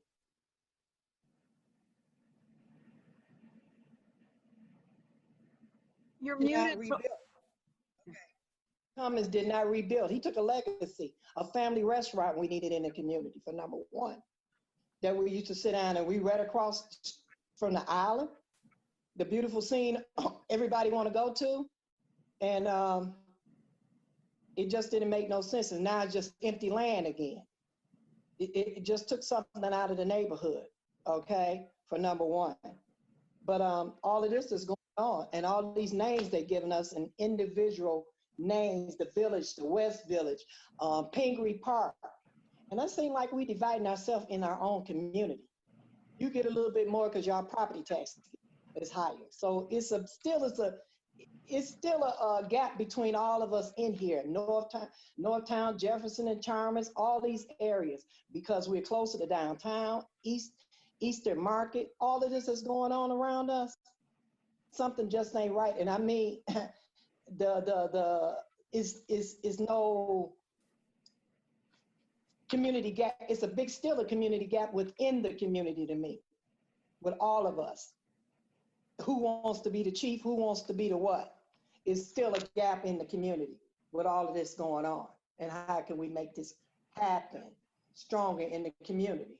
Because I mean, we went through it, and I had some young people, Tristan, that's down there protesting, Brian, Allison, Claire, Amy, Jordan, Austin, all them young generation, the one that taught me. I didn't want to go downtown. We kept going downtown about these property owners. And they had blight tickets. We did our homework. We did our homework on Roxbury, on Kirchville and Van Dyke, they built it. And it is so sugarly tight there, they didn't want to listen to us. And I mean, all this vacant land on the east side, we shouldn't be tight cornered like that across the street from a school and a community center. And you want to do this to us on a corner of Van Dyke and Kirchville? No, they should have went down further. All this vacant land, they could have built somewhere else a 92 apartment building. No, and it didn't make no sense. And it's tight when parents pick up their kids there. It is really sugarly tight without the respect of the parents knowing what they're getting ready to build there. And the bus come down Van Dyke. But otherwise, the foreclosure, the overtax, everything that's going on, water, everything that's going on in our community. So, you know, everybody got their agenda on their plate. So I don't know what's the purpose of, at the end of this, Maggie and Donna, Orlando, what we gonna get out of doing this with the, what you call this, resilient of the engine? Maggie? Well, building the engine. We'll get to that, Toria. Okay, thank you. Okay, Your voice is your weapon, so you'll be able to use it and help steer it and help us make sure that that we move things forward. I do appreciate your voice, and I appreciate you going on public record and noting I did not write those demands. I just supported them. Thank you. Thank you, Donna. Thank you, Donna. All right. Yeah. All right. Edith and Brian? Hi, my name is Edith Ford, and I'm the Director of Community Engagement for MAC Development. But for these purposes, I am a new person on the Board of Directors for the Village Community Development Corporation, and I'm in charge, of course, of the Engagement Committee with the neighborhood. The part of the city that we're in is between Mack and Jefferson, and I believe Mount Elliott or the Boulevard to St. Jean. It might be the Boulevard, but I don't have that really straight yet. I'm working on that. But I want to really reflect on the actual areas between West Village out to St. Jean. The problem that we're having, or the dynamic of the situation, is that the city picked that area for development. And it's a tale of two cities. I understand both sides, but I don't understand why we can't get to a middle. So that area has been selected, and we have all of these new businesses and housing developments that's coming to the area. We have apartments and houses renting like between $1,200 and $1,600 a month. Well, I just saw one for $1,650 a month. Even down on Fisher, where I live at. We have new neighbors coming in, and we have developers that are seeing an opportunity to get property cheap, and they're buying up the property. And many are sitting on it or making it businesses and homes that are not affordable or even of interest to the residents there. The city awards them their contracts. They get their state tax credits to do their development, all of these things before they are even required to engage with the community. So basically that part of it has just become like it's just on the checkoff list. They've already paid for their plans. They already got their money. It's a done deal. That's just on the checkoff list. Then you got homeowners that have been there, and we are still a neighborhood that was heavily in homeowners. And one part that the gentrification video left out, for homeowners in the city, we left out the 1967 riots. One thing we learned in the riots, when we burn our neighborhood up, or if the neighborhood is destroyed, those rotting carcasses and hunks of businesses or homes just sat there for 50 years. And also that dried up, it was a continually drying out monies that come in the community to help the community stay up. So you got people that are there that are paying taxes, that are paying for people to get tax credits to come in their neighborhoods and build things that their kids can't afford to rent, to bring businesses that culturally they don't go to or don't have, they don't mix it up. So it's something there to satisfy everyone in the neighborhood. And then you got people that have lost over $600 million by being illegally taxed on their property, and so busy worrying about keeping it up to have somewhere to live, they can't afford to fix their houses. So you have a bunch of developers coming in, and they're putting things the neighborhood doesn't want, and it has like gotten into a big war. And I understand both parties. I understand business wants to do business to make money, and I understand the neighbors. I'm paying for you to put something in here that I'm not interested in or I can't afford. And I've been ripped off of my taxes and overcharged for my property taxes. And now I'm paying for you, just like when my ancestors worked and they paid federal taxes to pay for the FHA and could not get a loan to buy a house. So you got a combination of all of this, and it seems that there is no middle ground. So some of the changes that I'm seeing at Mac Development, we own a coffee shop laundromat in the Island View area called The Commons. And I'm on the porch community engagement director. I don't care about your surveys or your text messages you send. I want to go straight to people's porches and talk to them. So The Commons also affords me everyone in the area coming in there and feeling comfortable to talk. So now we have even a group of the new tenants that have the new Detroiters that have started a tenant union, and they want to protest and go on a rent strike and encourage our poor neighbors to get in it because they just realized they were a part of the gentrification. okay, this is 2020. These are millennials with college degrees. You know, for me, I just kind of find that insulting that you would come here and not know what was going on in our community or be here for years and still don't understand it. So that's like a dynamic that's going on for me as an African American. And my grandparents been in this neighborhood since 1942.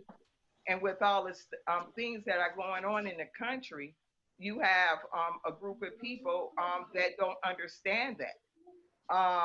That what they're doing is disrespectful to the community. Um, we don't have developers that say, well, I got all of these sweet deals.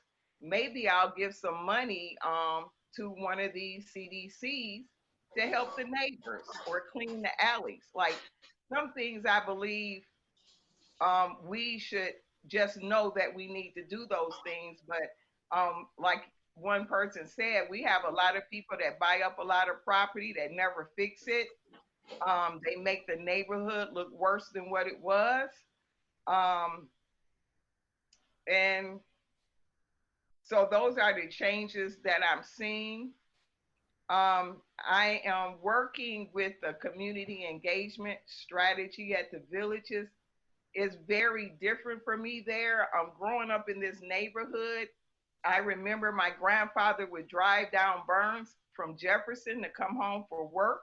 So for 38 years, the Detroit police stopped him going through Indian Village.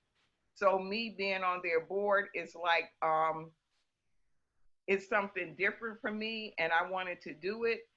So right now we're working on some diversity and inclusion training and looking at some incidents, have them to understand now not to give letters of support as a CDC to developers, but they need to talk, but although set up situations where they can talk to the community and let the community decide. And I have some other ideas to get our other communities engaged because we're all 4A214 together. So if the rich and poor don't go up together, we all gonna go down together. And that we can't let that happen. So I'm going to be reaching out to a lot of my East Side colleagues to get more ideas. And that's what we're doing right now for our community strategy response. I would like to work on something if they're going to be focusing on our neighborhood, that we can ask developers for donations to do some repairs for our neighbors and then start working more on infrastructure needs that are outside of Indian Village and West Village. You're muted, Donna. Sorry. Thanks, Edith. I want to make sure we get Brian in here before we end this section. Hi, everybody. I'm Brian Ellison. I'm going to try to make this quick, but I think that my viewpoint is probably a little bit different and a little bit the same with folks. And here's why. I would kind of frame this as a situation with regards to my client in this particular case, Astral Weeks, who's the developer of 2119 Field Street, as what I would like to call education and evolution. But I'm going to get to that in a minute. My name again, I'm Brian Ellison. I know quite a few of you from the community development community. Long story short, went to UD Mercy, Master's of Community Development, went to the DEGC, was the business advocate for the city of Detroit.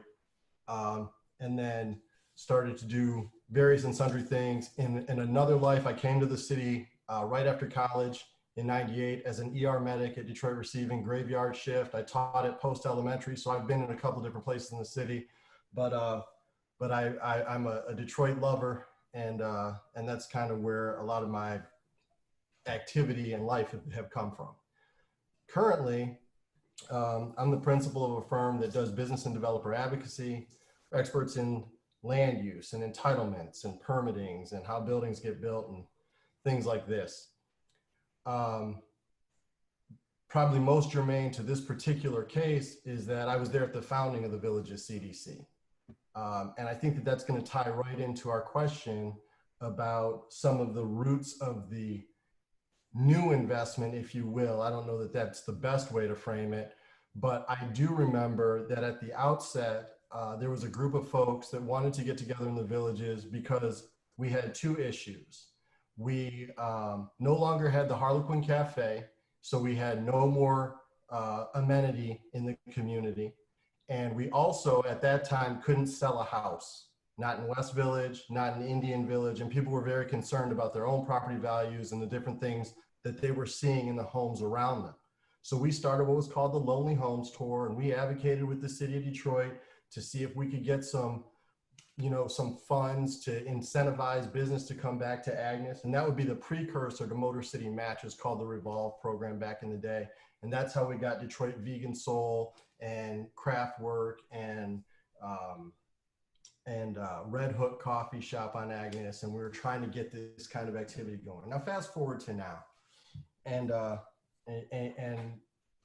different perspective, which would be that of one of the groups of investors that has been discussed, somebody that's not from here.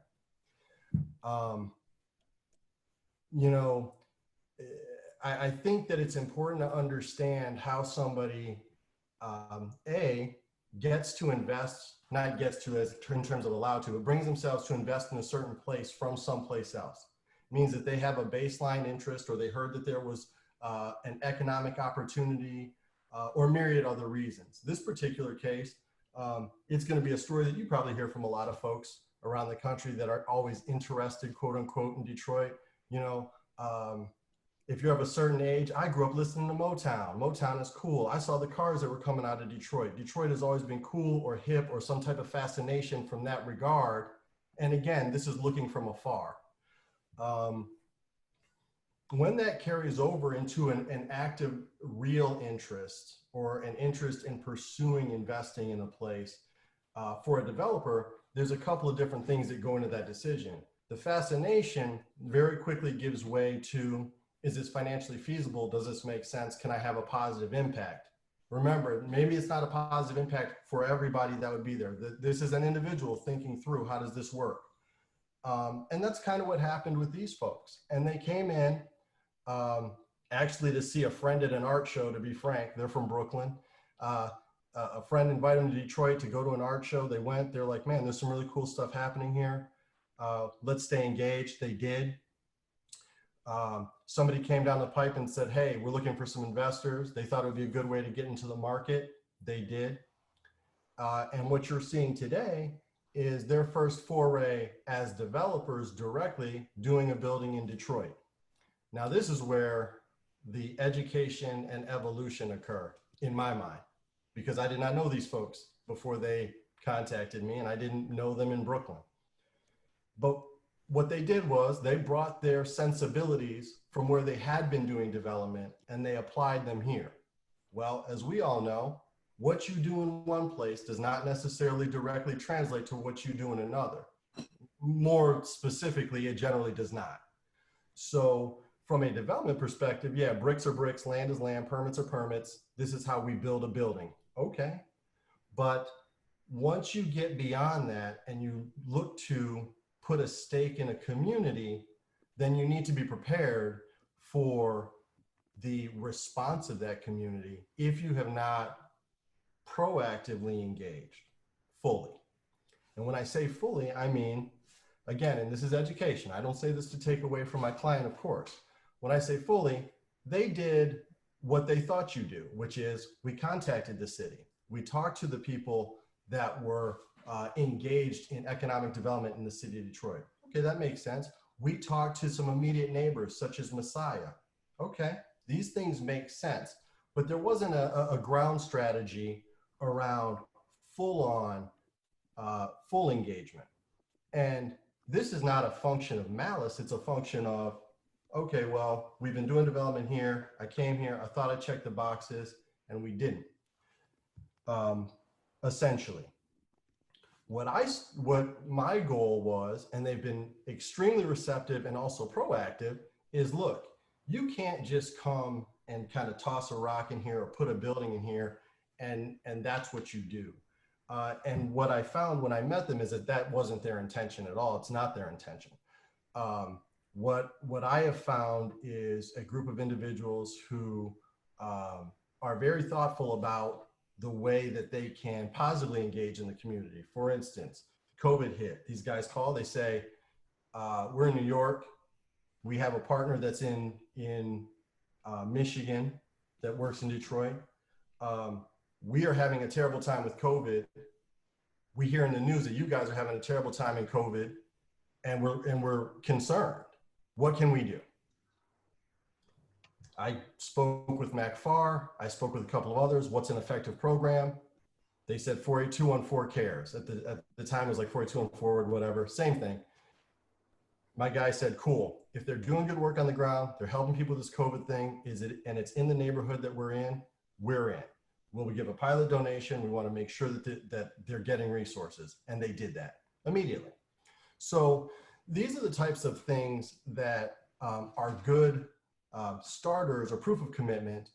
But I think that what I've been advocating for in our conversation has evolved into is, how does the developer more fully engage with community development? Yes, there are a series of precepts around investing money into doing a development, but what are the ancillary benefits that can be conveyed upon a community so that your impact can either be in line with the exact desires of the folks that you're serving, or can be of ancillary benefit to the folks in the community that you're locating in? For instance, and I've had this discussion with some folks at the Villages CDC because they brought it up to me. You know, one of their concerns is infrastructure, and that has also been mentioned. I believe Edith mentioned it as well, that, you know, infrastructure is a problem. How do we get the attention of the city? How do we get the attention to other needs? Well, one positive of having larger developers or multiple developers or economic activity is they provide weight. And with a good line of open communication, you then are fully united with the weight of more investment to go say, hey, we need this type of attention. We need these alleys done. As a matter of fact, to be frank, there are clients of mine that have been in development where they were compelled by the city to take care of sewer lines or do different things because of the scope of the development. These things convey positive benefit to the folks that are there. So I want to make sure that we're mindful that, yes, of course, there are impacts to any new investment, but there are also benefits that can be gleaned from these things if we can work cooperatively. And I think that I've been fortunate in this particular case because Astral Weeks is the type of group that wants to do that and has done that. And I can't speak for all developers, but it's a good first step. So the education was, we need to fully communicate and fully engage. The evolution is them coming along and actually doing that. So my goal here is to continue that up. All right, so thank you. And I want to thank you for all of that. As we transition, I just want to put something in people's ears, and that is that, as the video showed earlier, that property values increase with very little effort, but it takes a lot of effort to share the benefit and to prevent gentrification and displacement. And so I appreciate all of the speakers for sharing, those who did share things that you've done to invest in that. And I'm hoping that as we move forward, we'll lift some of that up. I believe we're punting now to Raul, who's going to take us to the next step. Thank you, Donna. And thank you to all the storytellers, all of the folks who took time out to share about what is happening in those respective neighborhoods that you live and work in. And now what we sort of hope, we're about 7 minutes over, what we hope to dedicate is approximately an hour for an open discussion, reflection, question posing, if you will, and try to sort of make sense and make meaning as a group around the stories that we heard. I want to go over some sort of guiding values for the discussion before we actually open it up. I want to encourage folks to be candid, be open, be constructive, avoid personal commentary or sort of disrespectful when we talk about development in general, community development and gentrification specifically, it can get heated, especially since folks might see things from different lens and different political landscapes. If you know me, you definitely know that I come from a radical point of view and not a mainstream point of view, and that might not always rub people the right way. But let's try to have a good open conversation. Let's listen, and let's try not to sort of react personally. I'm gonna ask Maggie and Lauren to sort of be our chat moderator, so that they can sort of lift up commentary in the chat as needed. And then if you want to make a comment, if you want to ask a question, if you want to, the privilege of la palabra, the privilege of the word, then there's a hand raise function in Zoom. Basically, you have to click on the participants icon on the bottom of the Zoom. And then once you click on the participants, then you will see at the bottom of the participant list some options. And one of the options is to raise your hand. And that's how we will keep track of who wants to speak and what the order is. And Maggie and Lauren, I think, are also going to monitor that and help keep that stack going. Also just want to remind us that the commentators are also going to participate in discussion, provide some context, some data and other information, and also speak to the work that is now in play in response to this issue known as gentrification. And then Don is going to assist me with moderating the discussion. So Nika, I want to start with you because you have been doing a lot of research and data on what's happening in our community. And I think data is always a good place to start so that we can have an accurate and shared understanding of what is. There's so many explanations for what happened in Detroit, whether it was blaming Coleman Young or blaming unions or blaming Black people. And depending on who you blame, that ends up determining how you try to solve the problem. So can you start with just trying to set the record straight? What have you found to be some of the root causes? And I'm going to ask all of the commenters this, but start with Anika. Okay.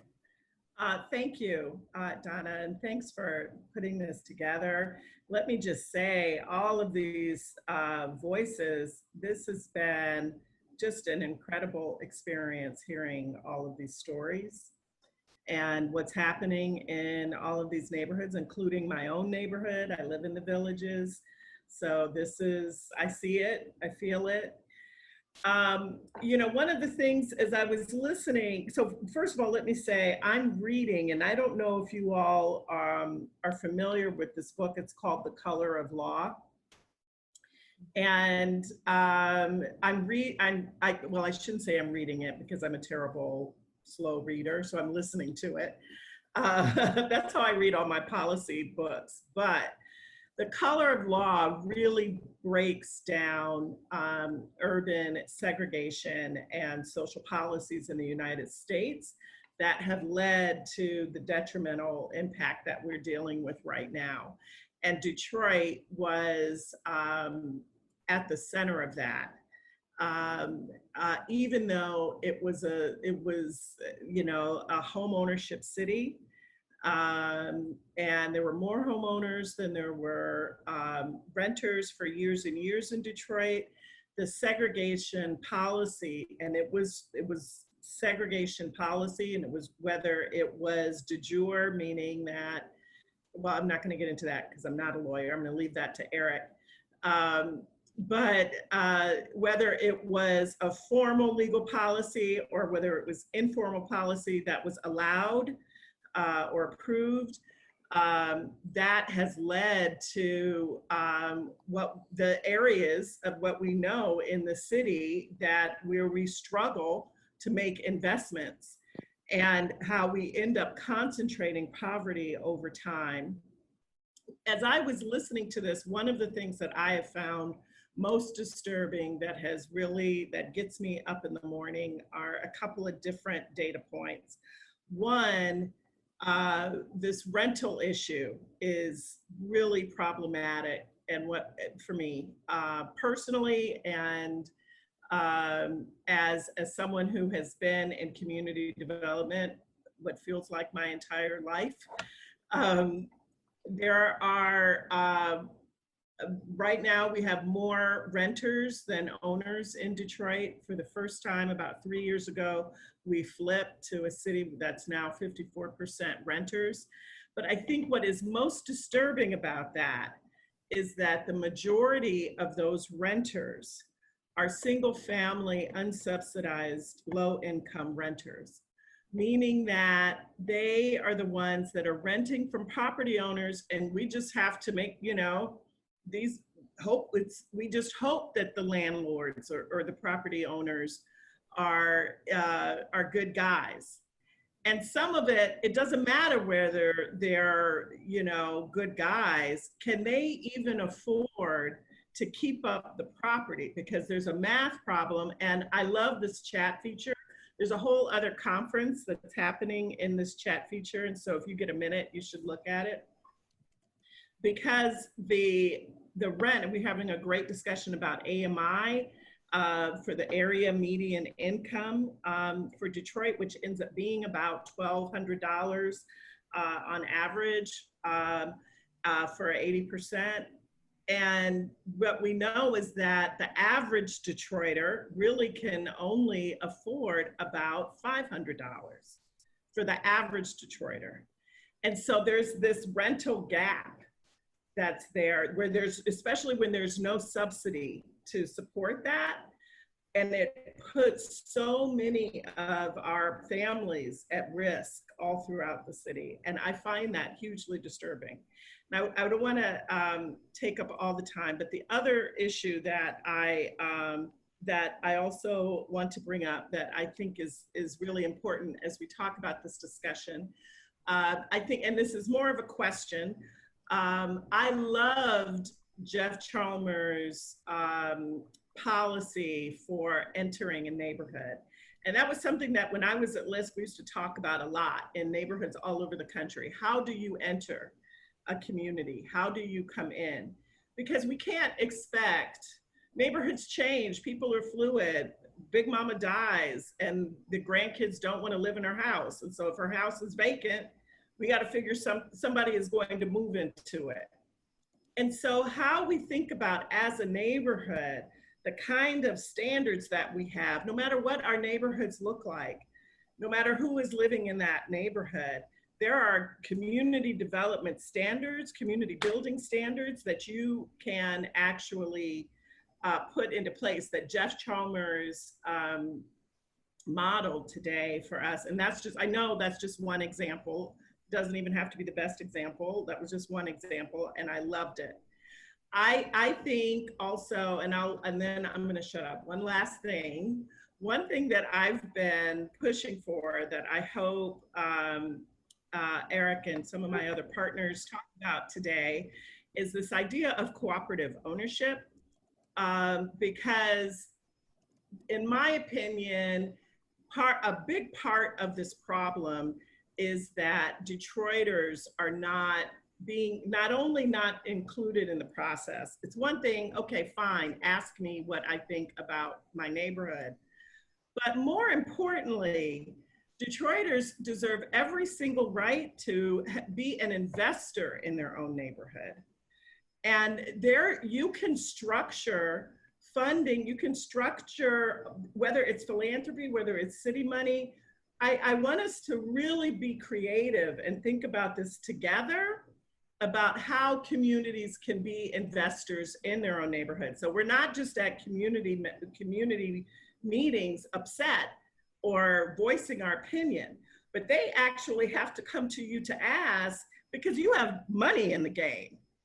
Right. That's really the play.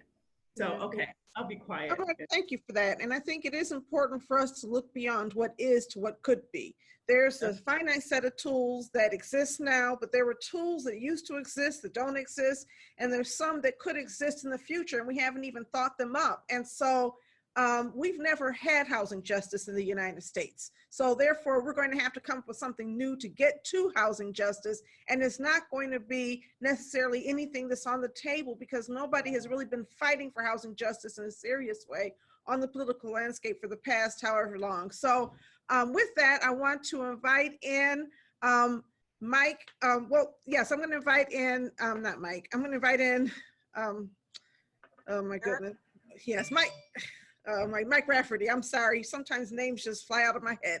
Mike Rafferty from New Detroit, to also share some context before we bring it to Eric Williams to talk about some of the existing social justice issues, and then Orlando to talk about some of what's going to happen in the future. So Mike.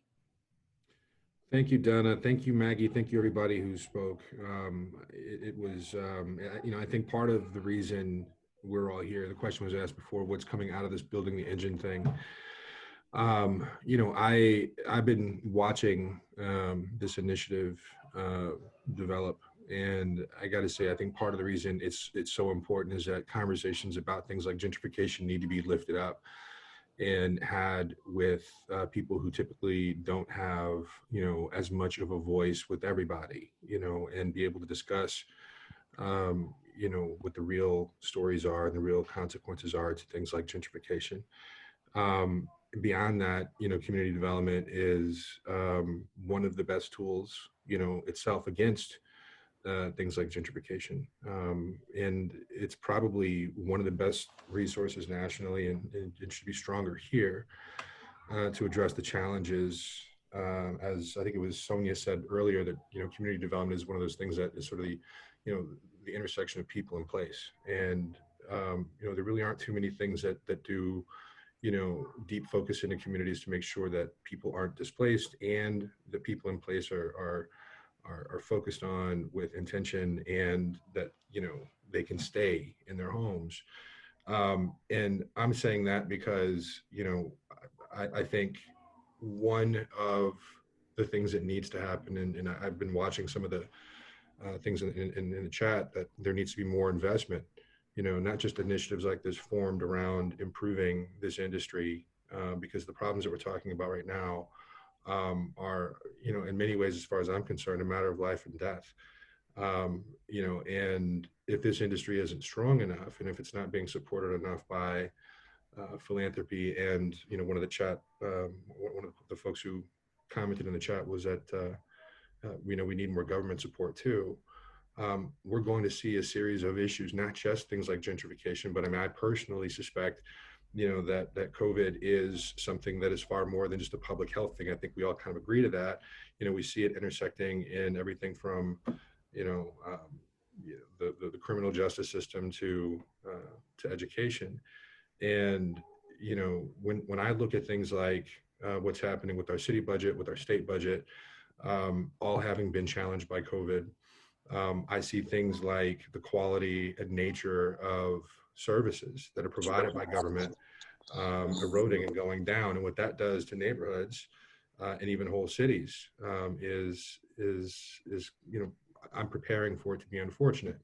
We're even seeing signs of it now when the state GOP said that they were aiming to cut K through 12 public education by $2 billion because of the deficit, or the impending deficit.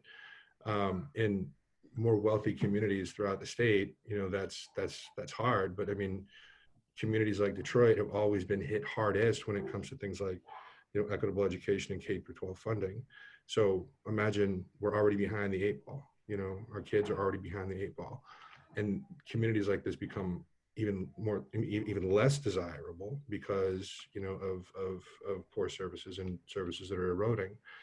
And, you know, when I think about the safety net, you know, or the firewall against, you know, all the challenges that end up coming into communities because of things like that, it's community development. You know, and when I say things like let's invest, it's not just, you know, the money, but it's also the innovation. I mean, Anika just, you know, mentioned we have to own this stuff. Somebody has to make that happen. Somebody has to drive that. Somebody has to be the orchestrator and advocate for that. That's, you know, that's community development. You know, and, you know, I guess going down the rabbit hole of real estate and COVID, and what, you know, I see coming down the pike. I mean, you know, a lot of businesses that we've worked hard to get into the city have had to close because of COVID. A lot of people who, you know, a lot of the unemployment that we've seen over this process has been, I think, detrimental to a lot of communities, and I don't think we've seen the peak of it. And it's typically community development that steps in and is the safety net and the guard for that. So I mean, yes, I'm kind of on a push toward, you know, making sure that everyone here understands my position. I think community development is very important, and I think the conversations like this definitely, you know, express that and should express that and emphasize and illustrate it more. There was one other point that I was going to make. You know, we were talking. I'm sorry, my kids may make a little bit of noise, and some of my dogs. I apologize. But you know, we. Where was I on that note?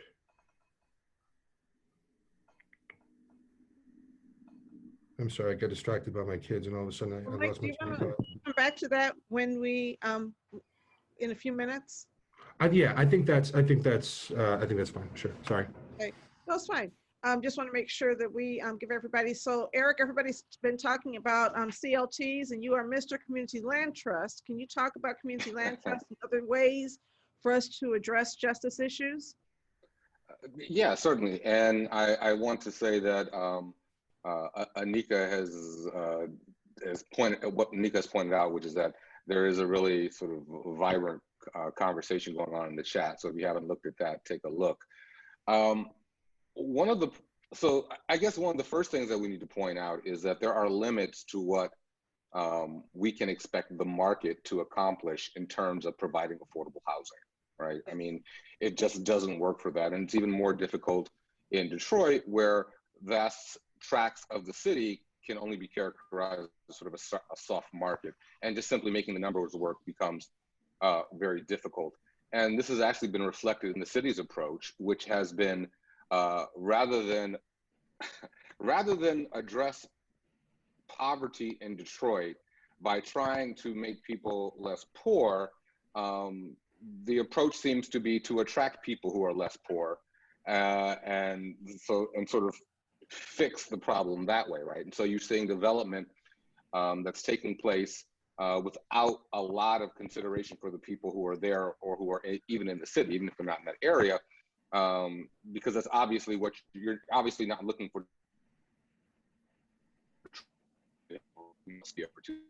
Right? So one of the solutions to this is to have the community actually play a bigger role in the development. So the shared ownership model, community land trust, becomes, you know, really feasible, because what you're doing is, one, you're taking the property out of the speculative market, right? So you don't get, it sort of slows down the market forces that create the gentrification speculation. It also allows the community to have some control over, for example, what businesses end up in the area. You avoid extractive businesses. You can actually even make it so it's possible to have businesses that are not only wanted by the community, but even owned by community members that are prominent in it. And it's feasible. It's potentially more affordable, because what a community land trust is, for those who aren't familiar with it, is a nonprofit organization that holds land in trust for the community. It's run by the community. Their members sit on the board of directors. And then the improvements, the buildings that are on the land are owned separately, right? And are on the land via a land, basically a contract, a lease for the land. And that by splitting up the ownership, you actually, and because most of the value stays in the land as opposed to the building, you're able to sell the building cheaper. Because it's held by a nonprofit in trust, and usually there are all sorts of things like in deeds or in the bylaws of the organization that prevent it being sold, you're able to make the property more affordable. But these things, even though nonprofits and community organizations can acquire the property and begin to build those, to really get into developing them in a meaningful way, right, requires requires more funding than your typical community organization is going to be able to put together. And that's why when you have community land trusts that are effective in places like New Orleans or Atlanta, they're either citywide or they have government subsidies. But the difference between the government subsidizing this kind of approach as opposed to, for example, low-income housing tax credits is that it doesn't expire, right? So you're basically subsidizing this unit once as opposed to re-subsidizing it every 20 years or so. So you're not only creating affordable housing, you're creating permanent affordable housing, right? And that is one approach. I think it's an approach that would actually work very well in the city of Detroit. And while the city has indicated some interest in it, it's an interest in studying it, not an actual interest in doing it. So there are actually, depending on how you count it, 2 or 3 land trusts currently in the city of Detroit that are all actively involved in acquiring and developing property. And community land trust, like anything else, grows. So wrapping it up, so I guess what I want to say is that in order to stabilize communities and stave off some of the effects of gentrification, what we need to do is look at other models. There are definite limits on what can be accomplished through the markets. There's a definite limit on how much you can expect philanthropic support for this.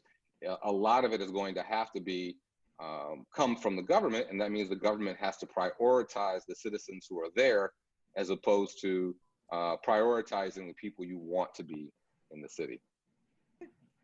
All right, so Orlando, can you bring us home with a couple comments before we address some of the questions that are being raised by others in the community? Yes, absolutely. Absolutely. Thank you, Donna. Thank you, Maggie. I want to first honor all of the folks who told your rich stories and your experiences. I honor your experiences. I just want to very quickly submit what Anika was saying around the policy creation of the conditions that we are currently experiencing.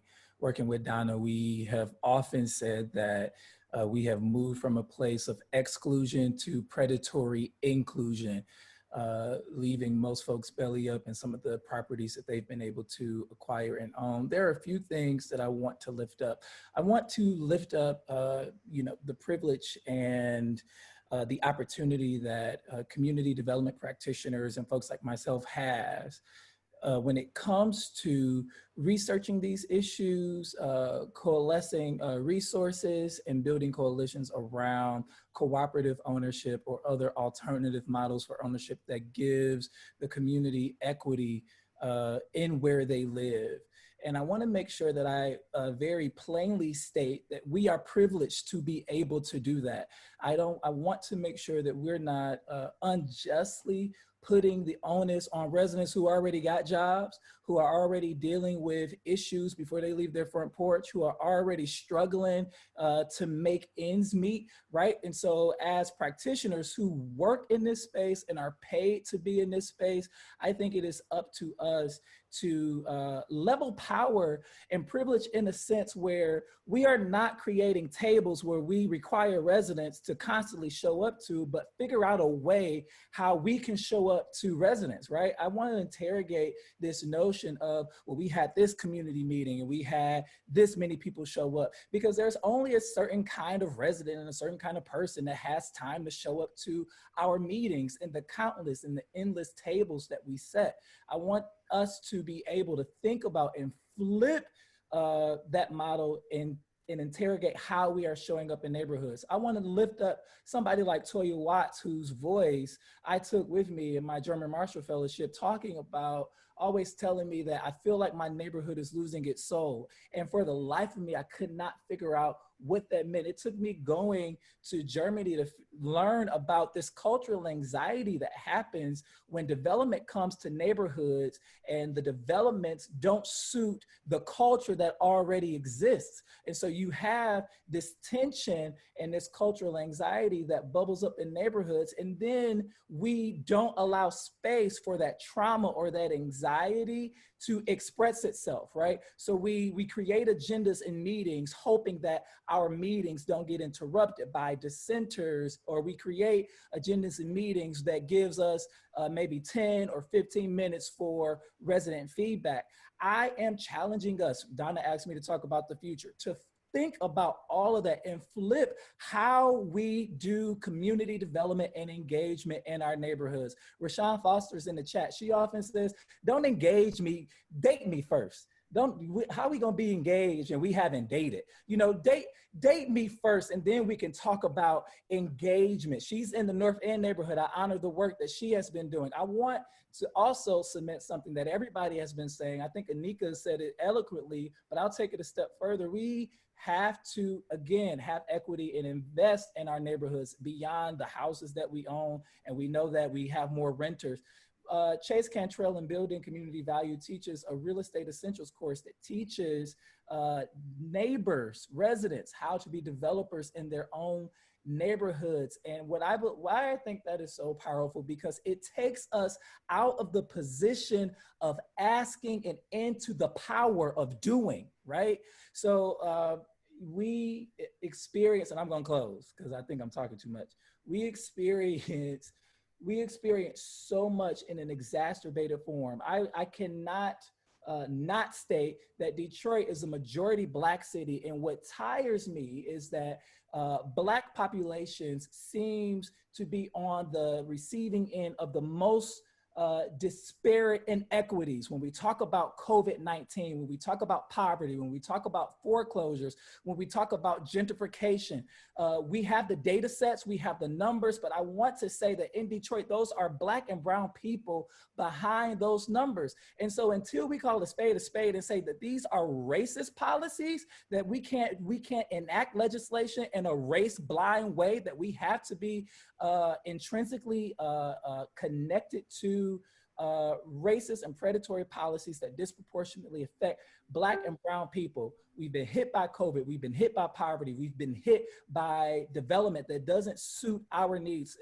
And so in closing, my job at Bridge Detroit is to amplify narrative. Our motto is by Detroiters for Detroiters. So we have a newsroom that's Black and Latinx, reflective of the demographical makeup of the city. We have a newsroom where everybody lives in the city of Detroit. So we're not coming in from outside to report on Detroit, but we are residents reporting on Detroit, accountable to our neighbors. And so I want to emphasize and make a commitment that we will continue to hear and listen and amplify the narrative that mainstream white normative media sources have not been paying attention to. Thank you. Right. All right, Orlando. We have a few questions here that have been raised. And so I want to make sure that we get to these questions. The first question is from Bethany, who's from East Canfield Village between Mack and Canfield, and she's already connected with Edith, but she wanted to know if there are any resources homeowners can use to make repairs on older homes.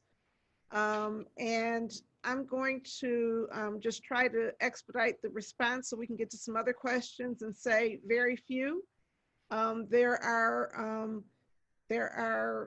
home repair loans, 0% interest home repair loans for people who qualify with income and credit. And you can go to Jefferson East as well as USNAP Back to apply for one of those loans. And those loans pretty much are unlimited. And then there's also about $2.5 million budgeted for home repair grants, and those are spent very quickly. So there has been a lot of effort on part of many of us in the community development industry to fight for more resources for that. And I hope to see more in the future. Building the Engine is working to make that possible. If there's anybody else who has additional resources, please bring them up. I know there's some nonprofits that are providing home repair to their neighbors. Are you doing that in the East Canfield Villages area? I would suggest people, if they have some emergency repairs, the CARES Act is out now, and that covers some emergency repairs and plumbing issues, to take advantage of that now. And like, it's my dream that we could work together as CDCs in our community to do our own house repair fund grants. I at Mac Development, our church, well, not the development organization, but the church, we just did a project where we had a crowdfunding, and we bought a house for one of our neighbors. She works 2 jobs. She has 5 kids, takes care of her mother and her uncle. So we bought her a house, and we got all donations to pay for everything, and then just gave her the house, and she pays her property taxes and her utilities, and she maintains it now.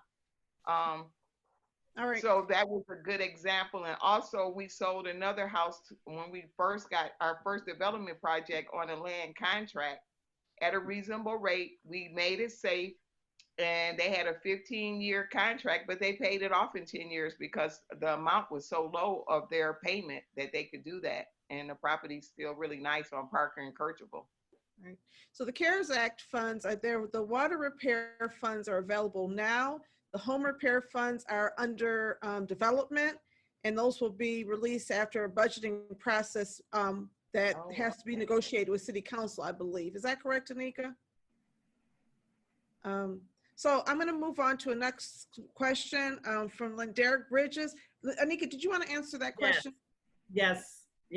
That's correct. Okay. how the city is working on that now. It's my understanding.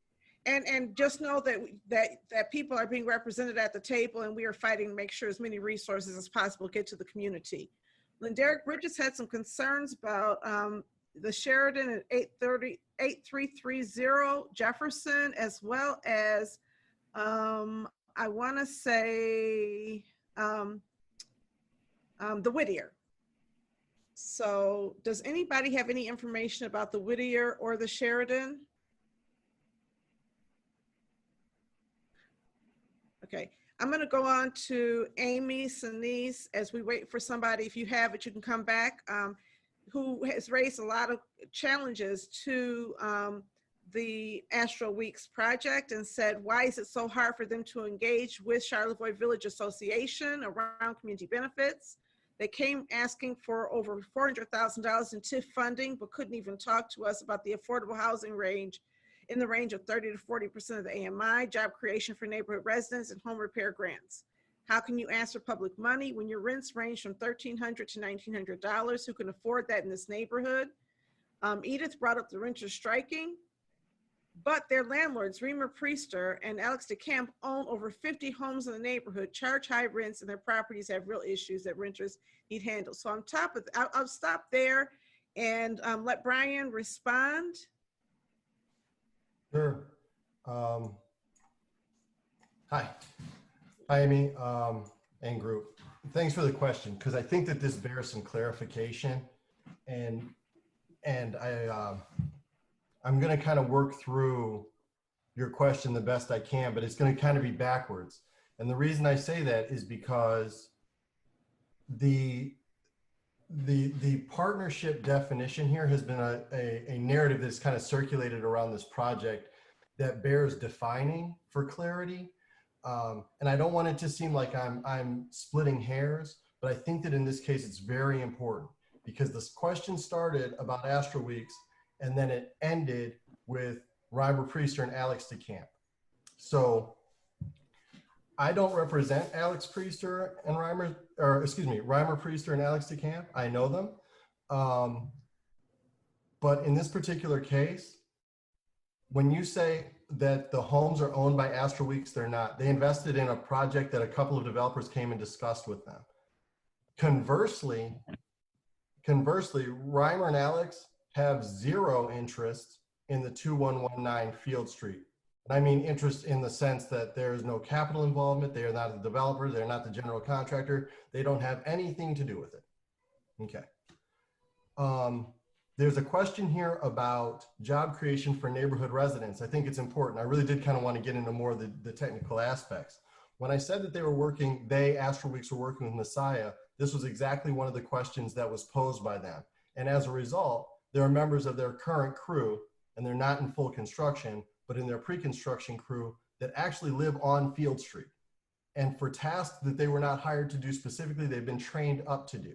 This is something that has been, and this is prior to me showing up or anyone else, you know, from here that they involved. That is, you know, kind of just one of the precepts of their project. So factually speaking, there are residents of Field Street that are working on this project. And, you know, while they didn't come to the council hearings that have proceeded, they do want to get involved or what have you, and they do have a voice. And so this project is important to them on their street. The question about— I just want to give Toya a chance to respond. Sure.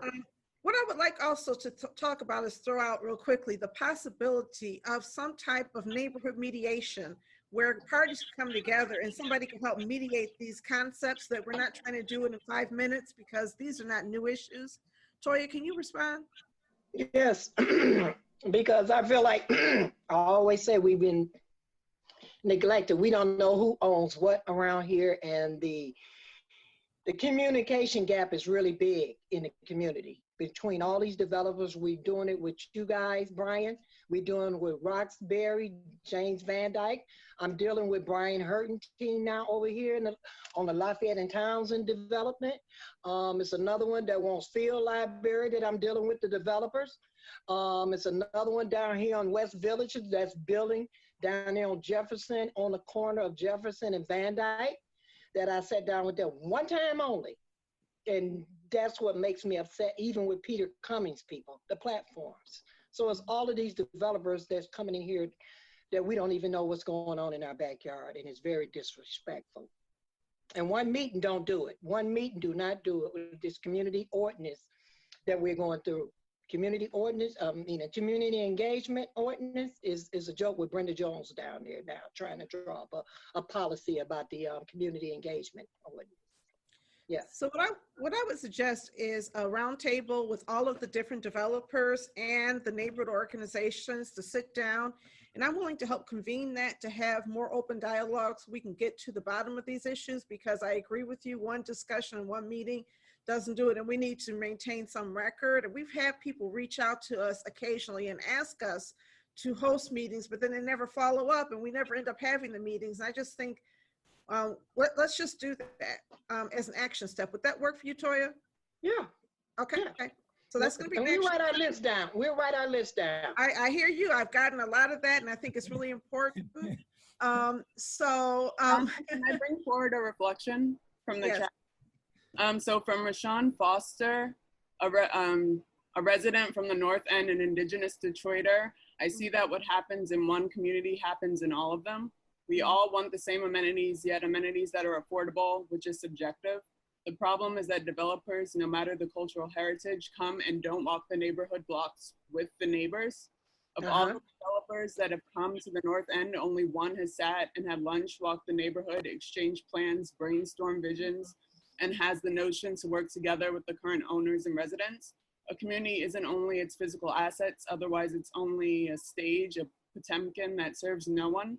The goal should be to live together, legacy Detroiters and new coming Detroiters. Thank you, Lauren.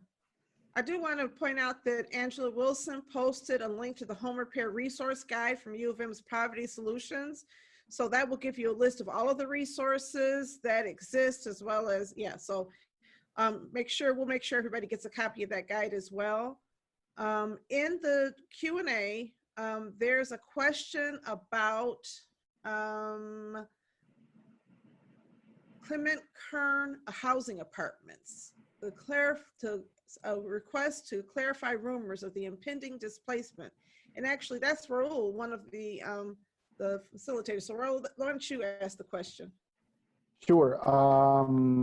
Could I throw this in? I think I heard Clement Kern mentioned, I think in the North Corktown story, but I know that there's an ongoing sort of thread on one of my Facebook friends around concern of the displacement. I suppose the tax credits are up on the Clement Kern development, and so if the owner doesn't renew or doesn't get approved funding to keep them Section 8, then then then he's open to sell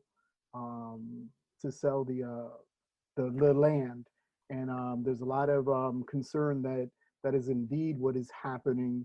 And I'm not sure if there's any, I haven't been able to find any like accurate, besides rumors, any accurate information what the actual status is of those apartments in their Section 8 designation. Well, this is Trisha Talley from North Corktown. I had a discussion with Kevin Sconce of the City of Detroit Planning Department, and the Planning Department is actually applying for a choice grant. And from my understanding that they put out a request for proposal for a, I believe it was a developer to be able to rebuild the Clement Kearns with an option of rebuilding whether Detroit was awarded the grant or North Corktown was awarded that grant or not. And Kevin advised that if they are awarded the grant, that no one in that housing area or that housing complex would be displaced. I believe it's a $35 million grant, and it's going to be distributed between Corktown and North Corktown. The majority of the money going to housing. There's some social issues that are going to be addressed. It's a very tedious grant, but that was one of our main concerns with the discussion that another one of our board members, and Jonathan Trey Scott of the Planning Department, we discussed that no one would be displaced, but that was a couple of months ago. I haven't heard anything else regarding that because they're sort of running on a skeleton crew because of COVID. But again, we were not advised that anyone would be displaced, that the city is working to rebuild the complex with everyone coming back. And they've been having detailed meetings with the residents as far as what they want to see. It's very interesting I'm not sure if we're going to get the grant, and I haven't heard anything else since I think that was the end of April. So if anyone else has any other information they want to share. I think that what this speaks to is the need for those neighborhood mediations or whatever it is, we bring people together because there are so many details. Somebody pointed out it's a very complex grant, it's hard to get. Yeah. I do want to point out two things before I hand it back over to Raul. And one of them is something that's so important that Eric DeWicke mentioned, and that is that the problem is our city's not playing fair with us. They wait until the last minute to tell us stuff. They don't give us proper notice, and they don't engage us in a way that we can be meaningfully engaged in projects. And so the only way we can turn that around is by working together. And Edith pointed out the digital divide ends up being a disempowerment for people who rely on the internet to connect to these resources. So I want to thank you for those comments and turn it back over to Raul. You're muted, Raul. Thank you so much. You're on mute. Okay. When will this Zoom be over? All right. Not this Zoom, but our Zoom life. So thank you all. Thank you, our attendees. Thank you to our panelists, our commentators, and perhaps more importantly, our storytellers. Thank you for those of you who represented your respective communities, where you live, where you work, where you struggle for justice. I think that it is important to know and understand, especially as we interact with each other and interact with the levers of power throughout the city. Knowing and understanding what's going on in our respective neighborhoods gives us a good perspective. I want to also thank the BECDD, the BSEED Steering Committee that conceived this event, and the BSEED staff who organized this event. And big thank you to you all Thank you to Maggie and Lauren for a lot of the background work that they've been doing. Just to remind us all that this event has been recorded and it is preserved, it will be preserved, and that there will be a written summary that will be linked to the website. I think you will also receive a document emailed to you that might be sort of a good source moving forward. It's called Gentrification, Practice and Politics. It's already 19 years old. It was published in July 2001 by LISC National. But I think it gives a good framing of both the challenges in talking about gentrification, because we're not always starting from the same page, but also really speaks to the strategies of how to prevent not just resident displacement, but cultural displacement as well. I always tell people that if you wait until people are being forced to move out, then you've already lost the struggle.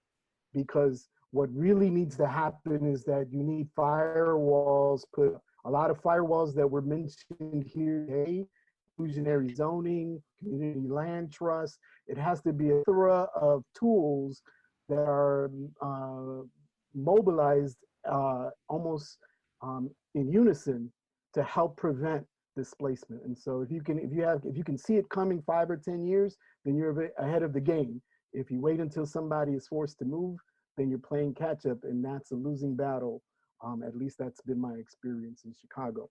So I'm gonna also ask if there's any interest in sort of as a follow-up action to this conversation for like a more targeted workshop to unpack gentrification as a collective of communities, and that several of us might be interested in helping to facilitate that kind of a next action step if there's sufficient interest. You know, Raul, I think based on everything that happened here tonight, we're going to have to figure out how to make that happen. And so the conveners will have to come back with some next steps. Toya asked what was going to be the outcome of all of this. And so Toya's words are my closing comments from me, and that is that the next steps are we're going to plan how to have action items inside of each neighborhood to make sure the neighborhoods are equipped to fight back and actually do some collective planning. Please know that this is going to be on Authentically Detroit, everything we talked about. So don't be shy, because you're going to be on there, and you can find Authentically Detroit anywhere you listen to podcasts. Orlando and I record every week, and sometimes we actually have interesting things to say. We have great guests. If you'd like to be a guest on Authentically Detroit, let us know. But Maggie, thank you for being the visionary behind this, because I had no idea how this was all going to work, but I think it turned out great. Thank you. And can we get a big Zoomy round of applause for Donna and Raul, who did a great job. Woo! Thank you both so very much. Thank you, everybody.